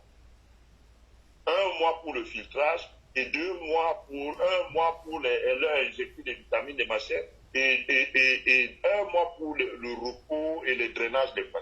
Donc le tyran sera là longtemps, quoi. Ne serait-ce que pour suivre tout ce traitement. Probablement. C'est pas des soins qu'ils peuvent subir en quelques temps. Probablement. Et justement, c'est pour ça qu'on veut se rendre là-bas pour lui offrir des oranges, des fleurs. Il faut qu'il nous dise là où il est. Voilà, je pense que c'est ce qu'il faut faire. On veut lui offrir des oranges, on veut lui offrir des fleurs. Sortir avec des tabous sur la tête devant les têtes. On vient en paix, on veut les oranges. Je serais venu avec des bouquets de fleurs, je serais venu avec un petit mot pour lui, avec des petits cadeaux, et j'aurais gentiment demandé à la police suisse de pouvoir le rencontrer pour lui offrir un bouquet de roses et le saluer en tant que tonton et dialoguer avec lui. De cette manière, j'aurais retourné la situation dans le sens inverse. Mais comment le rencontrer puisqu'il se cache comme un rat, il s'éterre comme un rat? Oh. Je ne veux pas dire ici là comment rencontrer. Justement, c'est pour ça nous avons besoin d'un bus, nous avons besoin des voitures, nous avons besoin de l'argent pour toute cette logistique, pour la sono et autre chose, pour marcher dans les rues de Genève. Pourquoi pas un camion projecteur, mais c'est ensemble qu'on doit le faire. Bon, je te laisse continuer, je te laisse aussi faire la talakou pour la diaspora combattante. Je sais que tu le feras en off. Non, mais je voulais dire aux hommes et femmes, non, la talakou c'est pour toi, mais je voulais dire aux hommes et femmes de la diaspora qui bravent le froid, qui bravent la chaleur, les intempéries, la distance, les fatigues, je sais ce que c'est. Je ne t'entends pas. Non, je ne parle pas. Est-ce qu'il y a une autre voix derrière? Je ne parle pas. Vas-y, on t'écoute. Ok, non, je disais que je voudrais dire à nos frères et sœurs de la diaspora qui sortent, qui bravent le froid, qui bravent les intempéries pour aller manifester. D'abord, je sais ce que c'est. Moi, lorsque j'étais en France, je le dis toujours, il n'y avait pas Facebook, on s'est battu, hein, pour beaucoup de choses. Pour que les Punjabi sortent de prison, pour que des gens qu'on avait arrêtés dans l'est du Cameroun parce qu'ils protestaient, on était venus raser leur village pour permettre à des sociétés multinationales de couper du bois, des choses comme ça. On se battait avec on a fait beaucoup de choses pour aider quantité de gens. Bon, peut-être aussi on est fatigué et puis les contraintes professionnelles font qu'on peut faire certaines choses. Parce que le contrat de travail nous impose certaines règles. Et je comprends le courage. Et quand Maurice Kamto aussi était en prison, on a beaucoup voyagé ici. C'est épuisant, hein? C'est vraiment épuisant. Ça veut dire que c'est vraiment épuisant, c'est vraiment lourd. On n'a plus de vie, hein? Vous savez aussi que le changement dans notre pays, c'est l'affaire de tous. Moi, je les encourage beaucoup. Je leur dis que vraiment, ce qu'ils font aujourd'hui, c'est comme a dit Maurice Kamto, ne reportons pas à demain sur nos enfants les combats d'aujourd'hui. Je veux dire que si les Oumniobels ne s'étaient pas levés et n'avaient pas donné leur vie, on n'aurait même pas eu un coup d'indépendance. Et après, eux, d'autres se sont battus. Après, eux, les gens se sont continués à se battre et ont payé les maîtres Yondor, les Foudi, etc. Tous ces gens se sont battus à différents niveaux. Nous n'allons pas tout avoir, mais nous allons faire notre part. Hein, aux Zaïre, les Tshisekedi qui se sont battus pendant 40 ans, et après, ils sont morts, son enfant qui a pris le relais comme président pour continuer. Et on voit comment il est en train de changer les choses dans son pays. Donc, nous, on doit se battre. Je dis vraiment à ces gens, à tous les gens qui sortent pour se battre, vraiment beaucoup de courage. Beaucoup de courage. Ils font pas ça pour eux. Ils font même pas ça pour nous, mais ils font ça pour que demain, il y ait un lendemain meilleur. Regarde le retard que nous sommes en train de prendre. Le Cameroun est quand même, c'est une curiosité planétaire. Moi, je parle avec des hommes d'État. Le Cameroun est un pays qui a une diaspora qui a le plus, ce qu'on appelle assets, c'est-à-dire les actifs financiers dans le monde, qui a des positions de pouvoir dans le monde. Mais cette diaspora est un nain dans son pays. Parce que Paul Biya a pris un ensemble d'arsenal législatifs, sécuritaires et tout, pour restreindre la diaspora, la confiner, la museler, la réduire. Regarde même seulement les dispositions sur les passeports. Regarde même seulement les dispositions sur les frais de visa. Ça veut dire que si tu es dans la diaspora, tu as 8 enfants, il faut oublier, tu ne veux pas aller au Cameroun, combien ça va te coûter? Donc il y a toutes ces mesures-là. Et donc nous devons nous battre. Parce que pendant que les enfants, les Ghanéens, vont aux États-Unis aujourd'hui, quand ils accouchent un enfant, ils envoient leur enfant dans leur pays pour que leur enfant aille dans des écoles ghanéennes. Fréquenter bien, on leur apprend comment préparer leur nourriture, on leur apprend leur culture, on leur apprend les valeurs ancestrales. Ils ne perdent pas ces valeurs, ils reviennent. Nous, ce n'est pas possible parce qu'en zone anglophone, on a mis la guerre. Regarde comment dans un pays comme le Gabon, malgré qu'Ali Bongo, entre guillemets, avait été mal élu, aujourd'hui, il a le réalisme, il est allé regarder ce qui s'est fait au Rwanda, il a parcouru le monde, il dit on n'a pas de temps à perdre avec le français. Le Gabon est sorti de la francophonie pour entrer dans le Commonwealth. Oui. Les écoles seront bilingues au Gabon pendant 15 ans, à 20 ans, et dans 20 ans, on va enlever le français, il va parler l'anglais. Ça veut dire que d'ici 40 ans, les Gabonais ne parleront, dans 30 ans, les Gabonais ne parleront que l'anglais, et le français sera oublié, pour s'arrimer au monde de demain. Pendant ce temps, chez nous, rien ne bouge. L'éducation ne bouge pas, l'économie ne bouge pas. Non, mais tout l'argent que Paul Biya reçoit, c'est pour aller se rajeunir en quelque sorte, quoi. Refaire des cellules et autre chose. En gros, oui. Ah oui, c'est tout. Pour avoir une certaine longévité, pour rester toujours au pouvoir. Il ne fait rien. Il ne fait rien. Ça l'importe très peu. C'est sa santé, c'est sa longévité qui compte. Donc, et justement, c'est pour ça que nous sommes à Genève, que nous irons à Genève lui dire de rentrer chez lui. Et il faut qu'on maintienne cette pression pour qu'il ne vienne plus ici se refaire une seconde vie à tout moment. On doit la maintenir. Il faut que les Suisses, qu'on ait la méthode douce, la méthode de dialogue, qu'ils comprennent que Paul Biya doit être déclaré persona non grata. La dernière fois, il l'avait raté, mais moi, je me demande quelle était la cause et pourquoi n'avait pas été déclaré persona non grata. Je me rends compte aujourd'hui qu'apparemment, nous les Camerounais n'avons jamais déposé une plainte contre Paul Biya en Suisse au niveau du Conseil d'État. Je crois que c'est ça. Ouais. Les Camerounais auraient dû continuer pour suivre l'action devant le Conseil fédéral de Suisse, pour suivre, avoir des réunions avec dans l'Assemblée de la Suisse, susciter un débat parlementaire, faire un travail de lobbying, c'est ce qu'on appelle le lobbying. Oui, on a lâché. Bon, je ne comprends pas pourquoi. Donc, on revient au point zéro là maintenant. Bon, il n'est jamais trop tard. Exact. Je peux faire un petit compliment avant de partir. Vas-y. Je voulais faire un compliment à Marie-Victoire. Merci. Franchement. Non, c'est un compliment. Je sais que ça va encore me valoir des flèches. Ah bon? C'est un compliment. D'abord, je te trouve très belle, très professionnelle, avec un langage vraiment qui force l'admiration de la part des autres combattants. Et je voulais dire que vraiment tu as une référence à suivre. C'est ça le combat. C'est-à-dire que chacun dans son couloir, mais fait bien ce qu'il a fait. Et quand on additionne tout ça, ça donne quelque chose de merveilleux. Et en plus, vraiment, tu es très belle dans ta présentation d'aujourd'hui. C'est juste un compliment. Faut pas que ça me vaille des problèmes. Et pourquoi des problèmes? Pourquoi des problèmes s'il y a des... Non, ça fait du bien des compliments. Voilà, nous sommes tous des combattants, nous sommes tous des Camerounais qui voulons voir notre pays se développer. Le reste, on laisse ça de côté. L'essentiel, c'est de savoir comment y arriver, qu'est-ce qu'il faut faire, chacun à son niveau. Et c'est ce que nous faisons là maintenant. Toi, par exemple, tu es toujours là pour nous encourager, tu es là pour m'encourager, tu interviens dans les lives pour éveiller les autres. Donc, voilà quoi. Bon, après... Oui, parce que je vais te dire une chose, Marie-Victoire. Pose-toi la question, pourquoi le gouvernement camerounais muselle le MRC comme il avait déjà muselé la société civile auparavant?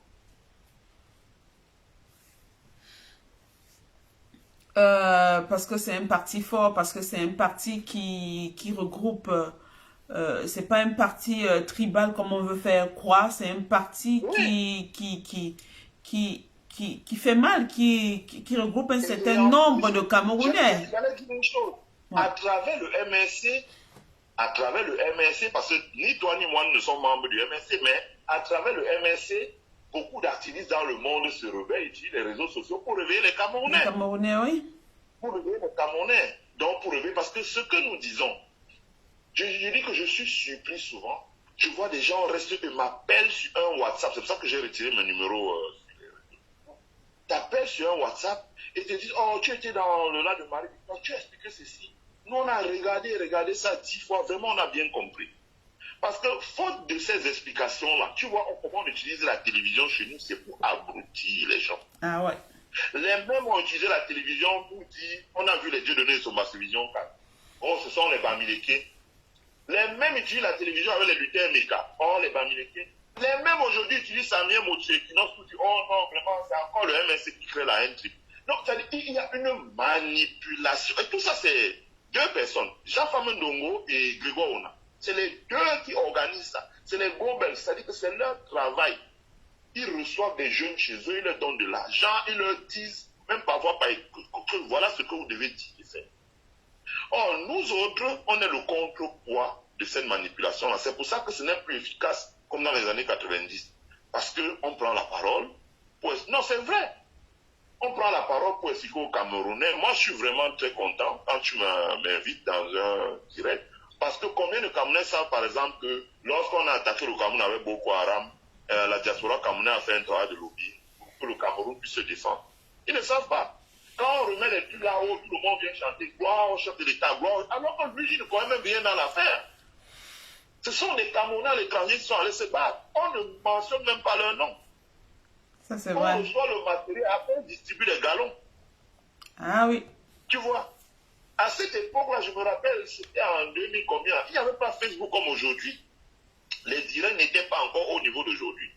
Et ils savent aussi que les directs que nous faisons, c'est une sorte de veille Parce qu'aujourd'hui, on ne peut plus manipuler les Camerounais avec la presse. D'ailleurs, personne ne dit plus ça. Et même avec les télés, maintenant, aujourd'hui, les journalistes de télé ont peur que ce qu'il va dire soit viral sur la toile. Donc, chacun se méfie. Donc, ça veut dire qu'il y a un contre-poids. Donc, c'est quoi? Pourquoi tu ris? Je rigole parce que je suis en train de lire. C'est pas par rapport à toi. Je lis des écritures, des échanges. Justement, ce que tu as dit, les compliments là font voilà, des réactions, comme tu l'as dit, si bien. Voilà. Les gens réagissent. Bah, c'est pour ça, c'est pour ça. Il y a une combattante très belle. C'est pour ça que je ris. Donc, voilà. Donc, voilà, nous faisons un contre-poids par rapport à... Parce qu'avant, l'information était stéréotypée. L'autre jour, j'étais dans une présentation. Je prends un exemple simple pour que les gens comprennent bien. Motazer est rentré de France, il a dit, oh là là, l'eurobond s'est très bien passé, ça a été souscrit à 351%, alors que ça veut dire qu'il y a eu, des gens ont demandé 3 fois et demi plus à acheter l'eurobond du Cameroun. Et donc c'est une manipulation, c'est un mensonge. Et j'expliquais à des politiciens que non, là, il a menti, il a manipulé l'opinion, il a manipulé les journalistes. Et comment est-ce qu'il a manipulé les journalistes? Quand on lance un eurobond, le gouvernement camerounais dit, moi, j'achète à 5%, pas plus. Je ne veux pas que ça déborde de 5%. Il y a des gens qui vont arriver en disant, bon, moi, vraiment, j'ai compris votre histoire là, j'ai reçu votre courrier, je suis prêt à vous donner 200 milliards, mais à 20%. On appelle ça une souscription. Parce que... Je vais te poser... Attends. Il y a une question qui me vient en tête. Toi qui connais tant l'économie, toi, voilà, qui est bao là-dedans, mais pourquoi tu n'affrontes pas le Fonds monétaire international, toutes ces institutions monétaires qui continuent à accorder ces prêts? Pourquoi tu ne les affrontes pas avec tes mots, avec ceci, avec cela? On l'a fait, ma chère. Je vais t'expliquer. Merci pour ta question. Je vais t'expliquer. C'est là que je dis encore qu'il y a la manipulation de la part du gouvernement camerounais. Je vais expliquer, tu vas comprendre. Le gouvernement camerounais manipule pourquoi? Nous avons dit au Fonds monétaire international, vous voyez, vous avez donné 222 milliards. Les 222 millions de francs, c'était un argent que le gouvernement camerounais devait rembourser et qu'il a, comme on dit, il a repris ce cash-là. Donc c'est du cash en plus qui est entré et l'argent a été détourné. Alors, vous ne pouvez pas, dans la foulée, alors qu'on a détourné 222 milliards, leur redonner encore de l'argent. Bon. Initialement, le Fonds monétaire, je ne sais pas si tu es en train de parler, je ne t'entends pas. Non, je ne parle pas. Moi, je t'entends. Ah, d'accord. Ok. Donc, initialement, le Fonds monétaire devait donner les 375 milliards au gouvernement camerounais sous forme de prêt. Initialement, c'est ce qui était prévu. On devait les donner, 375 milliards sous forme de prêt. Ceux qui sont allés manifester à Washington, tu peux poser la question à Madicom, tu peux poser la question à Dr. Weller, tu peux poser la question à Bertrand Tchapwa. Ils ont été reçus au Fonds monétaire et le Fonds monétaire a changé la manière dont il prête l'argent au Cameroun. Première chose, les 375 milliards, c'est sur 3 ans. C'est pas qu'on leur donne là, boum, comme ça, là, 375 milliards pour qu'ils puissent manger. C'est sur 3 ans. Deuxième chose, les 375 milliards sont collés à un programme. Ça veut dire que cette fois-ci, c'est pas que c'est eux-mêmes qui vont gérer ça, non. Vous avez dit que vous voulez faire ci, ok. Vous faites ça, on donne un peu. Vous faites ça, on donne un peu. Vous faites ça, on donne un peu. Troisième chose, pour l'année qui arrive là, le Fonds monétaire va leur donner que 95 milliards pour cette année, dont le décaissement va se faire par tranche. Et c'est quand on est satisfait d'une tranche qu'on donne une autre tranche. Quatrième chose, le Fonds monétaire a pris d'abord les réserves du Cameroun dans les droits de tirage. Ça veut dire que dans les 375 milliards, il y a environ 200 milliards qui ne sont pas un prêt en réalité. C'est l'argent même que le Cameroun, parce que le Cameroun aussi dépose là, on appelle ça les droits de tirage. Le Cameroun dépose de l'argent au niveau du Fonds monétaire. Donc on lui a remis ses droits de tirage, déjà. Donc il n'a plus 5 francs là-bas. Et maintenant, on va lui emprunter peut-être 175 milliards. Ça veut dire que la charge de la dette sur les enfants camerounais ne sera pas la même. Nous n'aurons pas à payer 375 milliards, nous aurons à payer peut-être 175 milliards plus les intérêts. Et deuxième chose, enfin, cinquième point, les prêts sont des prêts concessionnels. Ça veut dire que les taux sont très faibles. C'est 2%. Donc, ça veut dire que ça a été différent. Et c'est pour ça que je dis que la diaspora a un rôle à jouer. Quand elle est watchdog là, parce que moi, le fonctionnaire du Fonds monétaire, quand il voit déjà les gens venir, il se dit, cette affaire-là, les gens peuvent traverser la rue, ils vont voir le Washington Post qui ouvre une enquête, ça devient un problème. Donc, ils ont changé la manière. Ils ne vont pas donner 375 milliards. Évidemment, le gouvernement va présenter, oh, c'est une grande victoire du président, on va recevoir 375 milliards. C'est pas vrai. Ils vont recevoir 375 milliards sur 3 ans. Ça veut dire qu'ils vont recevoir environ 100 milliards en moyenne par an. Ça veut dire la première année, ils vont recevoir 95 cette année. La deuxième année, peut-être 100, etc., etc. Mais ils vont recevoir, imagine, l'argent du Cameroun, les droits de tirage. Pour cette année, le Cameroun va recevoir seulement 96, alors qu'il avait 200 milliards. Ça veut dire qu'on ne va même pas lui donner son argent d'un coup comme ça. Et on va adosser ça à un programme, et le programme là aura pour but de régler les c'est-à-dire que par exemple les dettes des entreprises qui ont travaillé pour l'État, etc., de régler les problèmes qui concernent les Camerounais. Tu vois un peu. Les pressions que la diaspora a exercées sur le Fonds monétaire ont fait que le Fonds monétaire demande et continue à demander les comptes au gouvernement camerounais sur les 222 milliards. Depuis quand le gouvernement, est-ce que quand on a dit détournement des fonds de la CAD, on a vu le gouvernement camerounais faire un rapport du ministère des Finances, entendre les gens au TCS? Non. Mais cette fois-ci, même les pressions sont venues du Fonds monétaire tellement que le gouvernement camerounais a fait entendre les ministres au TCS. Le ministère des Finances a sorti un rapport sur sa part. Le TCS continue à auditionner des gens. Il y a le rapport d'audit de la Cour de la Chambre des comptes de la Cour suprême, etc., etc. Je pense que de ce côté, les choses ont... C'est pour ça que je dis que la diaspora a un rôle à jouer. Parce que je vois toujours les gens dans la diaspora, vraiment... N'oubliez pas de tantiner, vous qui vous connectez, il y a le lien qui est fixé là, tantiner. Voilà, aidez-nous à nous déplacer, aidez-nous à aller, Cachampol Bia, nous sommes essoufflés. Les Amazones sont toujours debout. Donc, cette fois-ci, nous demandons votre solidarité pour ceux qui ne peuvent pas se déplacer, pour ceux qui ne peuvent pas s'afficher, donnez-nous un coup de pouce. Je vois du monde qui se connecte, donc je continue mon Atalako et entre-temps, toi aussi, tu peux dire un mot. Je te laisse parler. J'ai dit que la Talako, c'est pour toi. La Talako, c'est pas pour quelqu'un d'autre. C'est exclusivement pour toi. Non, je disais que en ce qui concerne le Fonds monétaire international, il ne faut pas que les gens disent que rien n'est fait à ce niveau. C'est un peu technique. L'homme de la rue ne peut pas vite voir ça, mais il y a quand même eu des évolutions. Je prends un exemple. Quand le gouvernement camerounais allait avec l'eurobond à Paris, je suis persuadé que si ça ne dépendait que du gouvernement camerounais, ils auraient accepté de prendre même 1000 milliards, peut-être même un taux de 10-12%, parce qu'ils avaient besoin d'argent. Mais le Fonds monétaire leur a dit non, les amis, on va prendre les souscriptions de votre eurobond qui vous permet d'aller à 5%.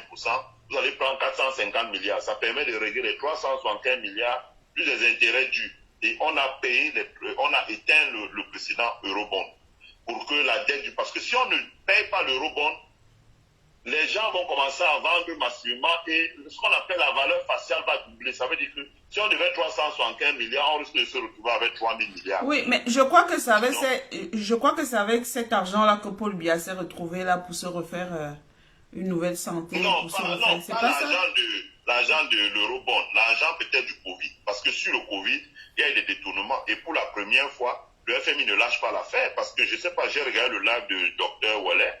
Professeur Wallet a dit, la dernière réunion qu'ils avaient au Fonds monétaire, on leur a dit que le Fonds monétaire exige qu'il y ait un cabinet international qui fasse des investigations poussées jusqu'à retrouver où les gens ont caché l'argent. Et ils ont proposé un cabinet. Le cabinet le plus dangereux aux États-Unis, c'est le cabinet Kroll. Ils sont même plus dangereux que la CIA.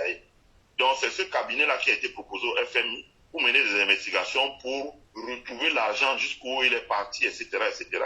Et dans ce contexte, même au fond FMI, les gens ont peur. Donc désormais, quand le Cameroun est venu demander l'argent, alors qu'il y a beaucoup d'argent, ils leur ont donné les droits de tirage du Cameroun.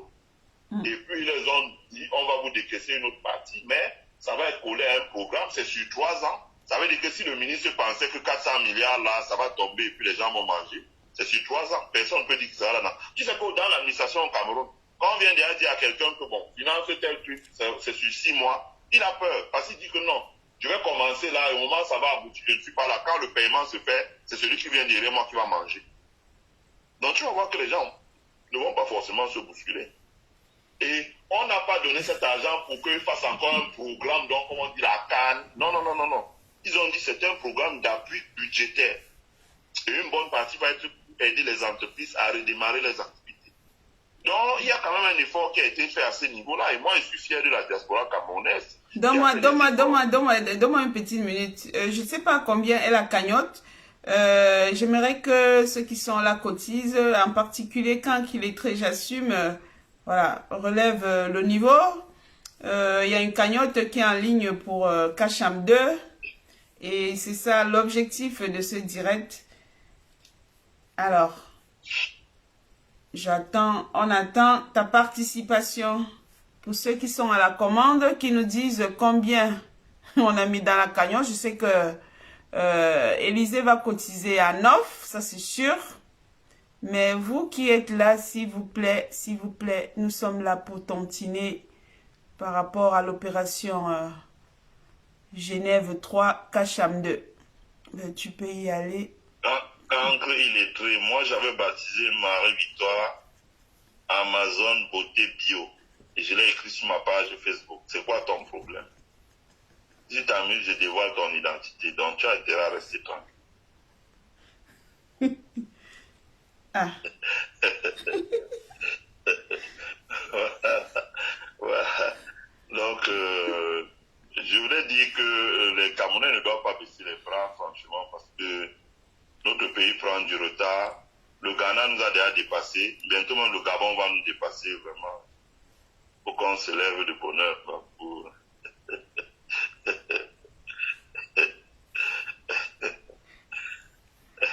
Ça, c'est l'émission des Noctambules, des Américains, des Canadiens. Vous êtes où? Venez tontiner. Je vois mon père Sorling qui est là. Il est en Suisse. Il est toujours dans nos lives. Celui qui envoie les têtes de mort. Pardon, bloquez celui qui envoie les têtes de mort. Nous ne sommes pas là pour recevoir les têtes de mort. Donc, je vois mon père Sorling qui est là, qui est toujours avec nous dans les lives et qui est en Suisse, qui a eu un accident et qui n'a pas pu honorer sa présence à la dernière manifestation de Genève. J'espère que tu vas bien. Nous revenons le 7 à Genève. Nous venons en paix. Nous voulons offrir des fleurs, des oranges au tyran Paul Biya. Et donc, franchement, je ne vois pas pourquoi il se cache. Nous sommes des femmes, des Amazones. Mais par contre, Paul Biya, il doit rentrer au Cameroun. Sinon, il doit s'occuper de la situation. Si on parle seulement de la situation sanitaire du Cameroun, c'est déplorable. Je ne sais plus si on soigne au Cameroun. Même des médecins, les aides-soignants, les infirmiers sont devenus des braqueurs. Personne, il n'y a pas de contrôle au Cameroun. Des gens meurent tous les jours parce que tu es un généraliste, tu deviens sûrement un chirurgien du cœur. Rien n'est au contrôle dans notre pays. Pendant ce temps, lui, il vient se refaire une santé, il vient changer ses cellules, il veut vivre encore peut-être 100 ans. C'est pas possible. Donc, je te laisse continuer, tontiner, le lien est là. Ouais, j'invite aussi les gens à tontiner. J'invite quand il est prêt à...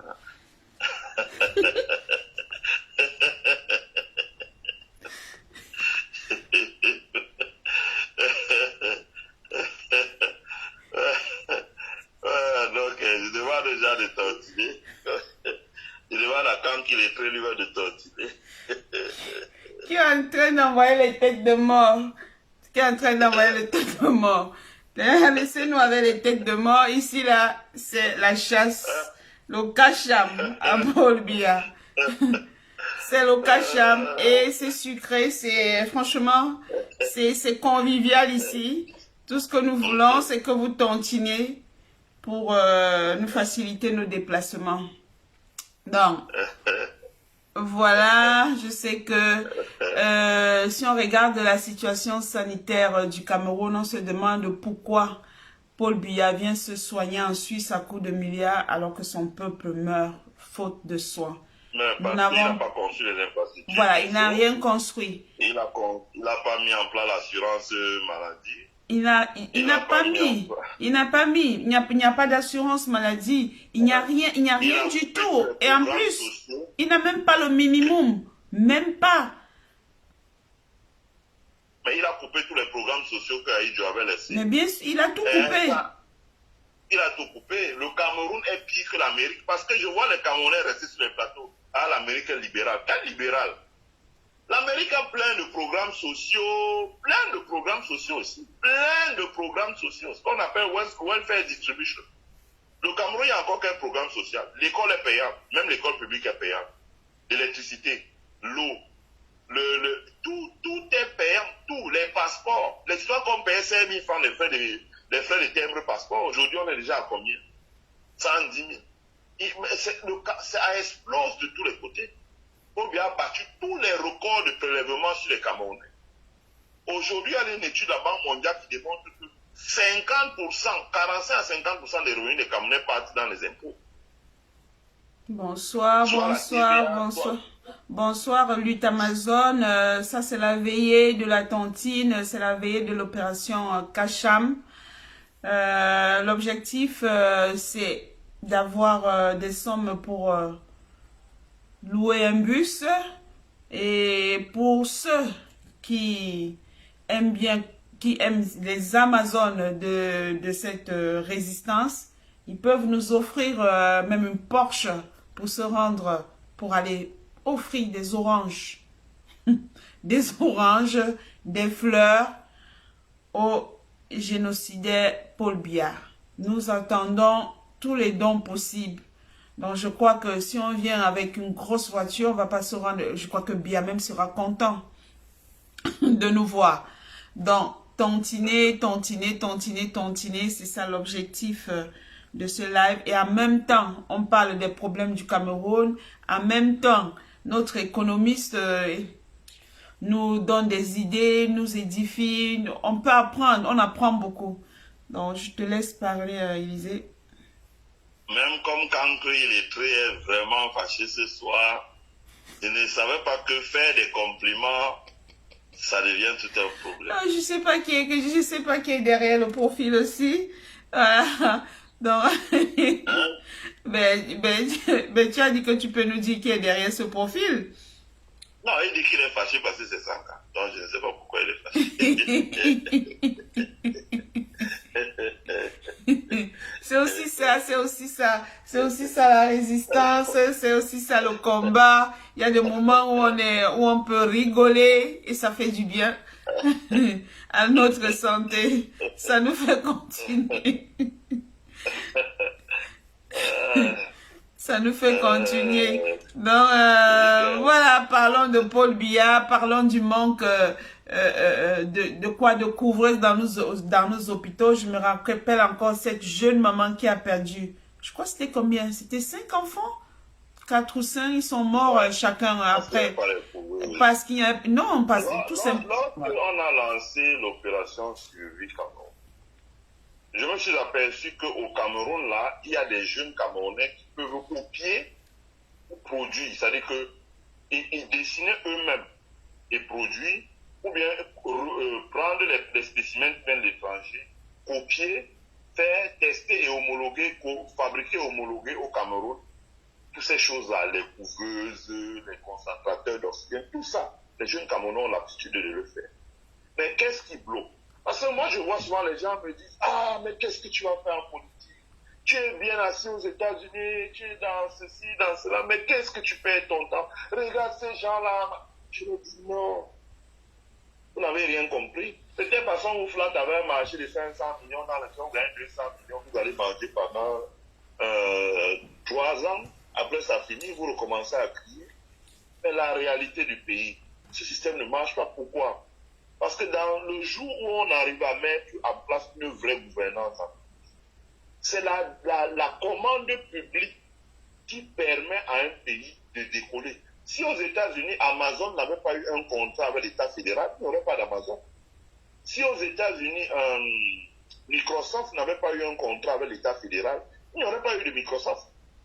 Tous ces gens-là, c'est parce que l'État fédéral dit, je te donne un contrat d'1 milliard de dollars par an, c'est 10 ans. Et l'argent qu'ils gagnent, dont 30% de ce contrat, c'est-à-dire 300 millions de dollars, ils réinvestissent pour développer leurs entreprises vite. Et après 10 ans, ils sortent de là. Dans notre pays-là, si on avait utilisé la commande publique pour dire, OK, tu peux fabriquer des concentrateurs d'oxygène, tu viens nous prouver que tu peux dessiner, faire la copie, et on va homologuer ça, certifier ça dans un organisme international. Si c'est bon, on te passe la commande, tu commences à reproduire. C'est comme ça qu'on fait avancer un pays. C'est comme ça qu'on fait avancer un pays. Avec ça, les jeunes Camerounais auraient créé des petites PME, parce qu'on parle de la Suisse là.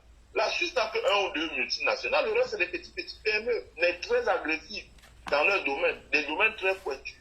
On aurait fait ça, on aurait donné la possibilité à beaucoup de Camerounais qui ont le génie de réaliser quantité de choses. Par exemple, tu parles de la médecine. On dirait la télémédecine.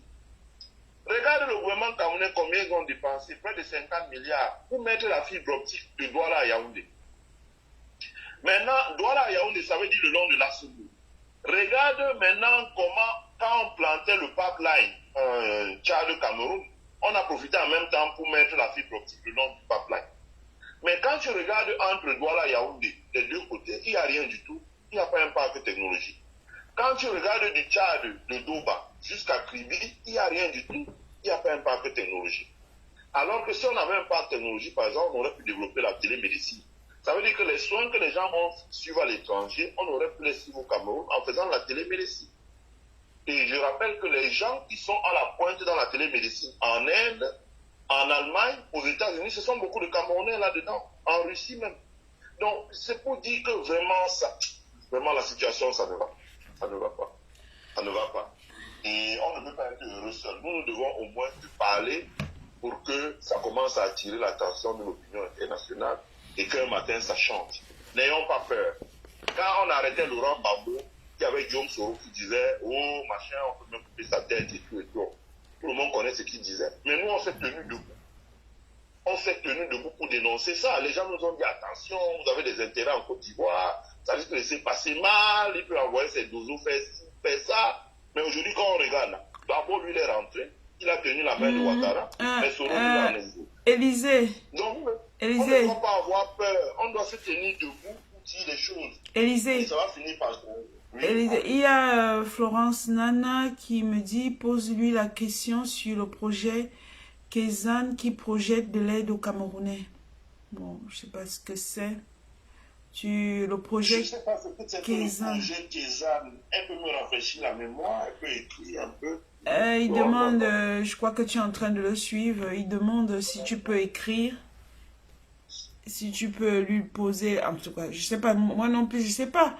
C'est quoi? C'est un projet qui veut aider, peut-être les jeunes, des Camerounais qui sont au pays à créer des activités. Je crois que c'est ça. Tu montes un dossier, peut-être si tu veux faire dans des champs, tu montes un dossier bien précis avec tout ce qu'il y a comme dépenses. Et je crois tu l'envoies, je crois que c'est ça Florence, tu l'envoies aux États-Unis et peut-être qu'ils vont t'accorder de l'argent, un truc comme ça quoi, je sais plus. Bon. Je vais dire la chose suivante, je parle en tant qu'économiste. Je ne suis pas encore au courant du projet, mais je vais parler en tant qu'économiste parce que justement, vivant aux États-Unis, je sais comment ça se passe. Il ne faut pas qu'on trompe les Camerounais. Il y a beaucoup d'argent comme ça que les pays occidentaux décaissent. On a fait le Biazi, on a fait le Pagé, ça n'a pas marché. Pour une raison. Si tu dis, je vais lancer un jeune dans l'agriculture, aujourd'hui, si tu veux dire à un jeune de faire l'agriculture, il faut au moins que tu désenclaves le bassin agricole par une route.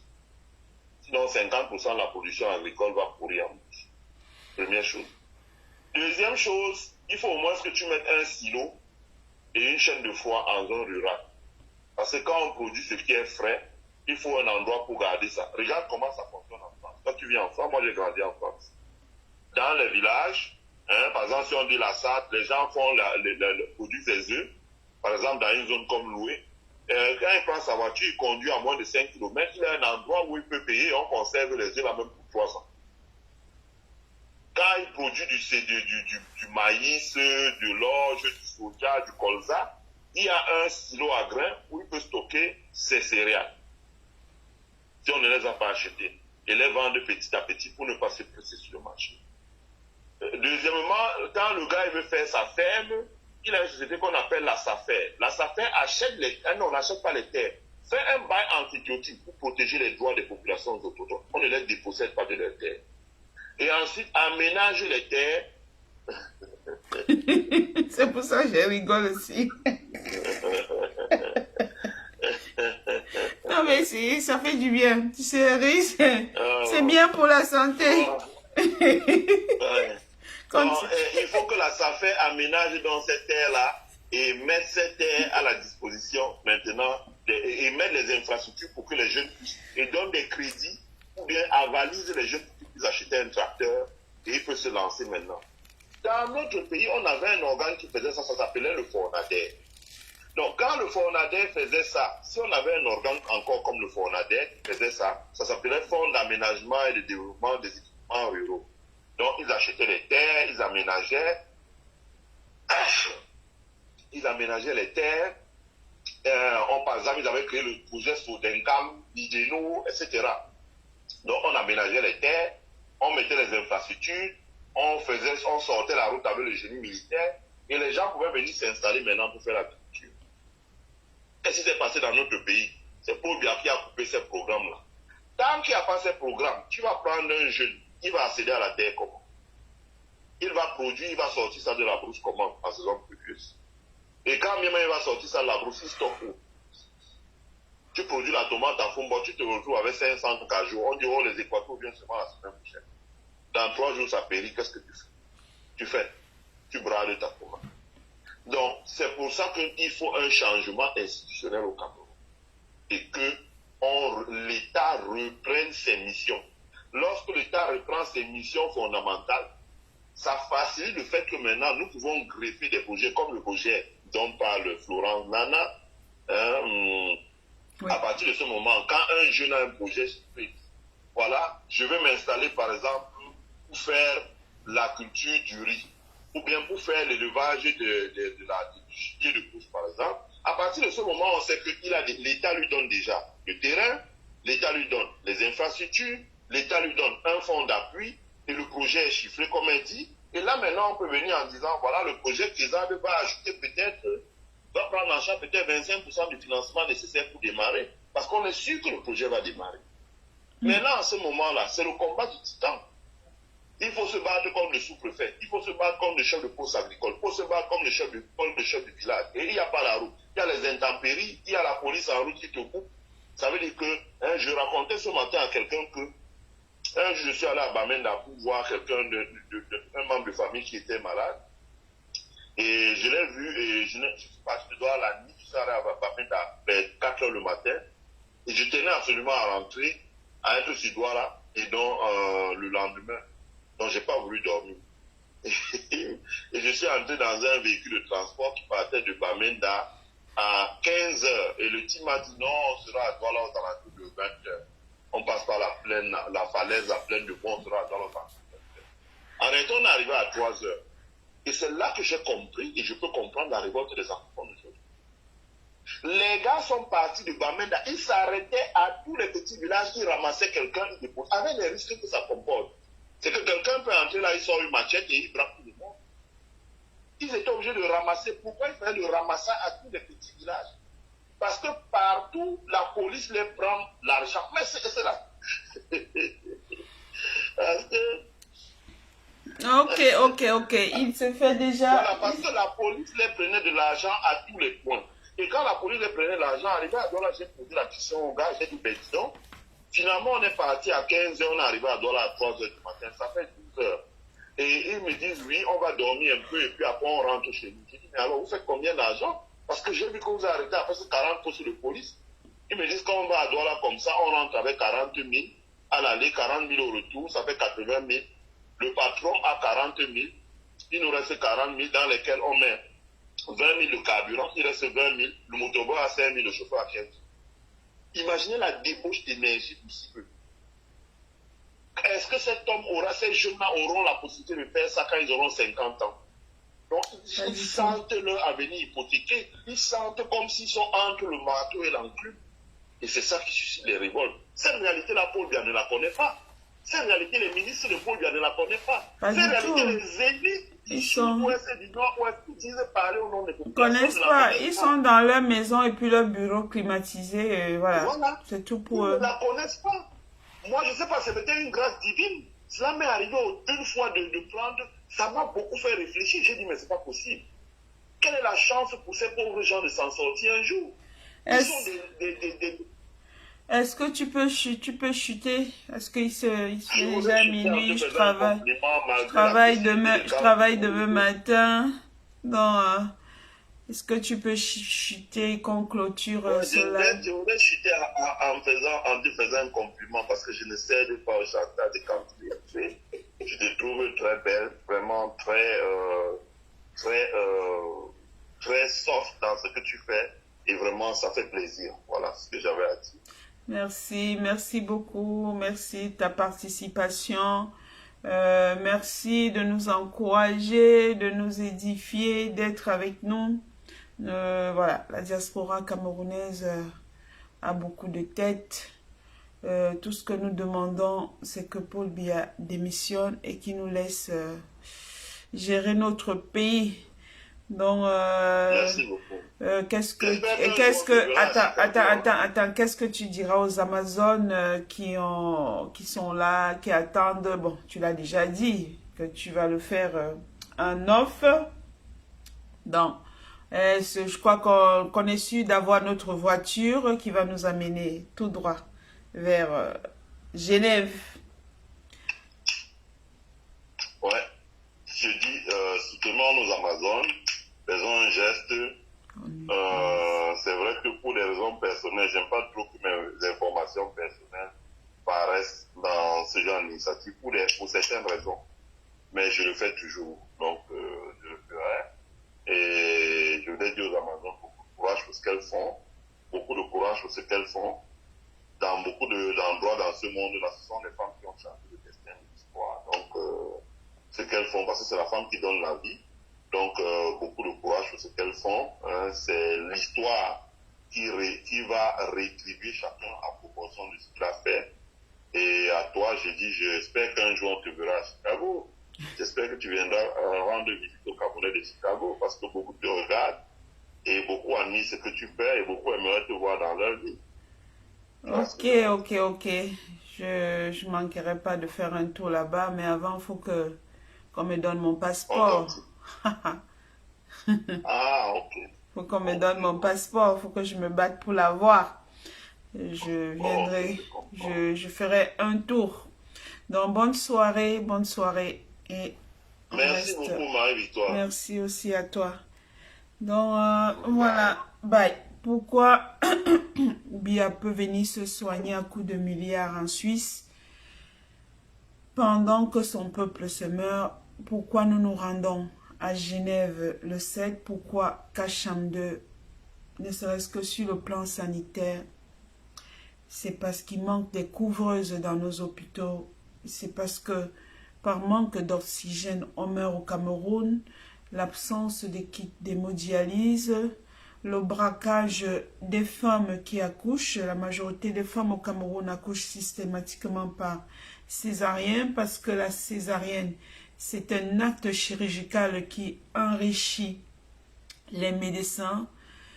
Nous avons vu des femmes et des nouveau-nés qui sont séquestrés dans des hôpitaux après accouchement car ils ne pouvaient pas payer leurs frais d'hospitalisation. Nous avons vu des bébés qui sont posés sur des chaises de jardin. Des chaises de jardin deviennent des berceaux pour des nouveau-nés dans les hôpitaux. Pour ne serait-ce que ces raisons, il y en a plusieurs raisons. Pour ne serait-ce que sur ce plan sanitaire, Paul Biya n'a pas le droit de venir se soigner en Suisse. Il n'a pas le droit de venir refaire ses cellules en Suisse parce qu'au Cameroun, sa population meurt. Ces hôpitaux sont des mouroirs. Donc, tantinons, l'objectif, c'est de tantiner. Cette tantine n'a pas bougé. Je sais qu'il y a des promesses. Je sais qu'il y a Florence Nana qui a demandé à Sabine de la contacter pour qu'elle... Il y a des personnes qui n'aiment pas mettre leur carte bancaire dans ce genre d'initiative. Il y a Élisée qui a dit qu'il le fera en offre. Donc, pour ceux qui peuvent le faire, faites-le. Le lien est là. Le lien se trouve sur la majorité de nos pages. Donc, sur ce, nous allons nous séparer. Je vous dis merci d'être resté là jusqu'à ce moment avec moi. Et à la prochaine. Peut-être je mettrai une petite musique. Il se fait tard. Une petite musique d'au revoir. Je reviens un peu aux sources.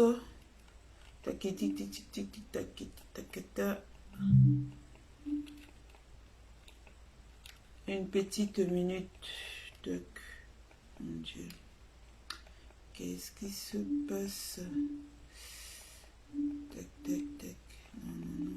Il faut aller dans les applications. Là.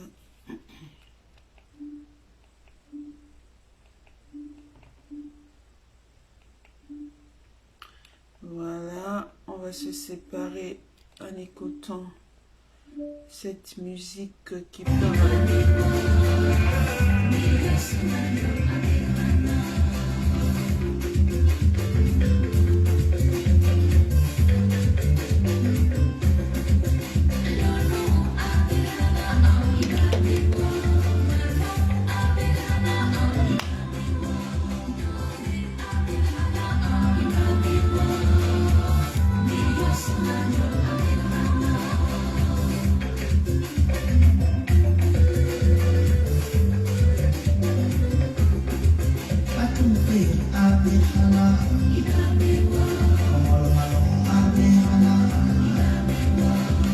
Là, quand je regarde ce clip, je vois l'ancien pont d'Edea,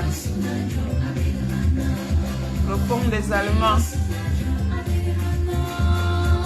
Et j'ai envie, j'ai envie d'être à ce moment, à cette place, sur ce pont, sur cet ancien pont. Donc Paul Biya, on va bagarrer. Tu vas partir, tu laisseras notre pays tranquille.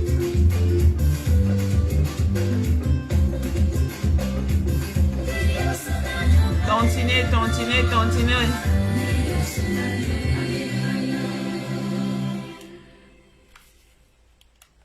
Donc voilà. Voilà mes frères, les combattants. Les no-names, cancre illettré, t'as pas voulu tantiner, c'est pas gentil. Marilo, excuse-moi, tu es resté longtemps éveillé aujourd'hui, demain ça va chauffer. Tantiner, tantiner, tantiner, tantiner.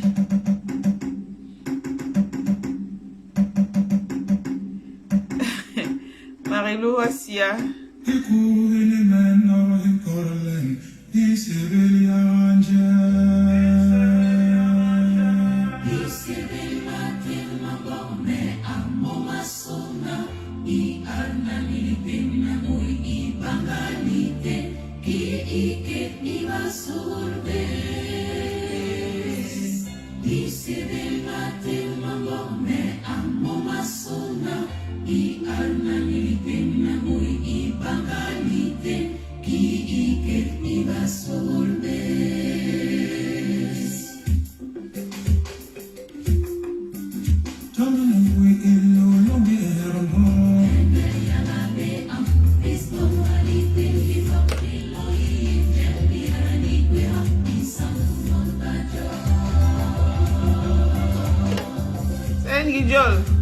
soir, on est dans, on revient dans les sources.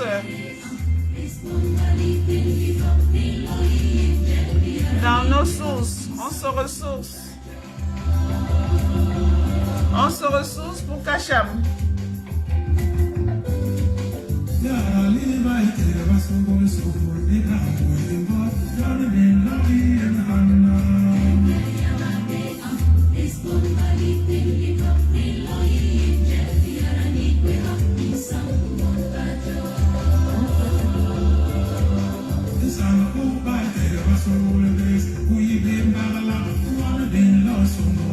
C'est l'avatar de qui comme ça? Maju, tu danses.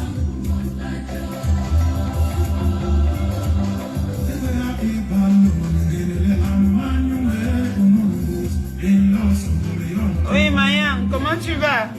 On a dit que je ne suis pas ça.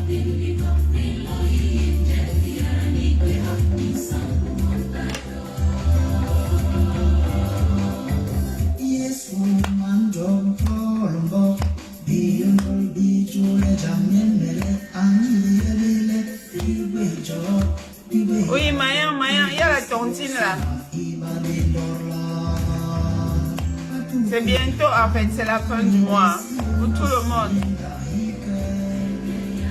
Maju, tu es morte de danse.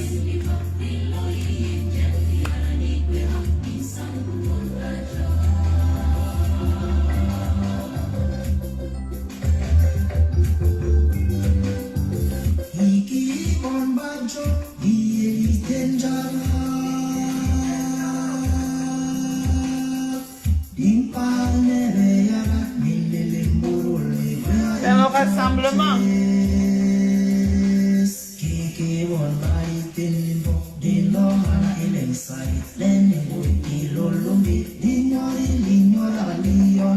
Écoutez bien cette belle mélodie.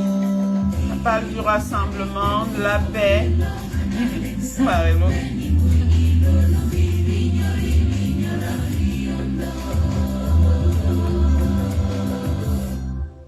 Bonne soirée à tout le monde.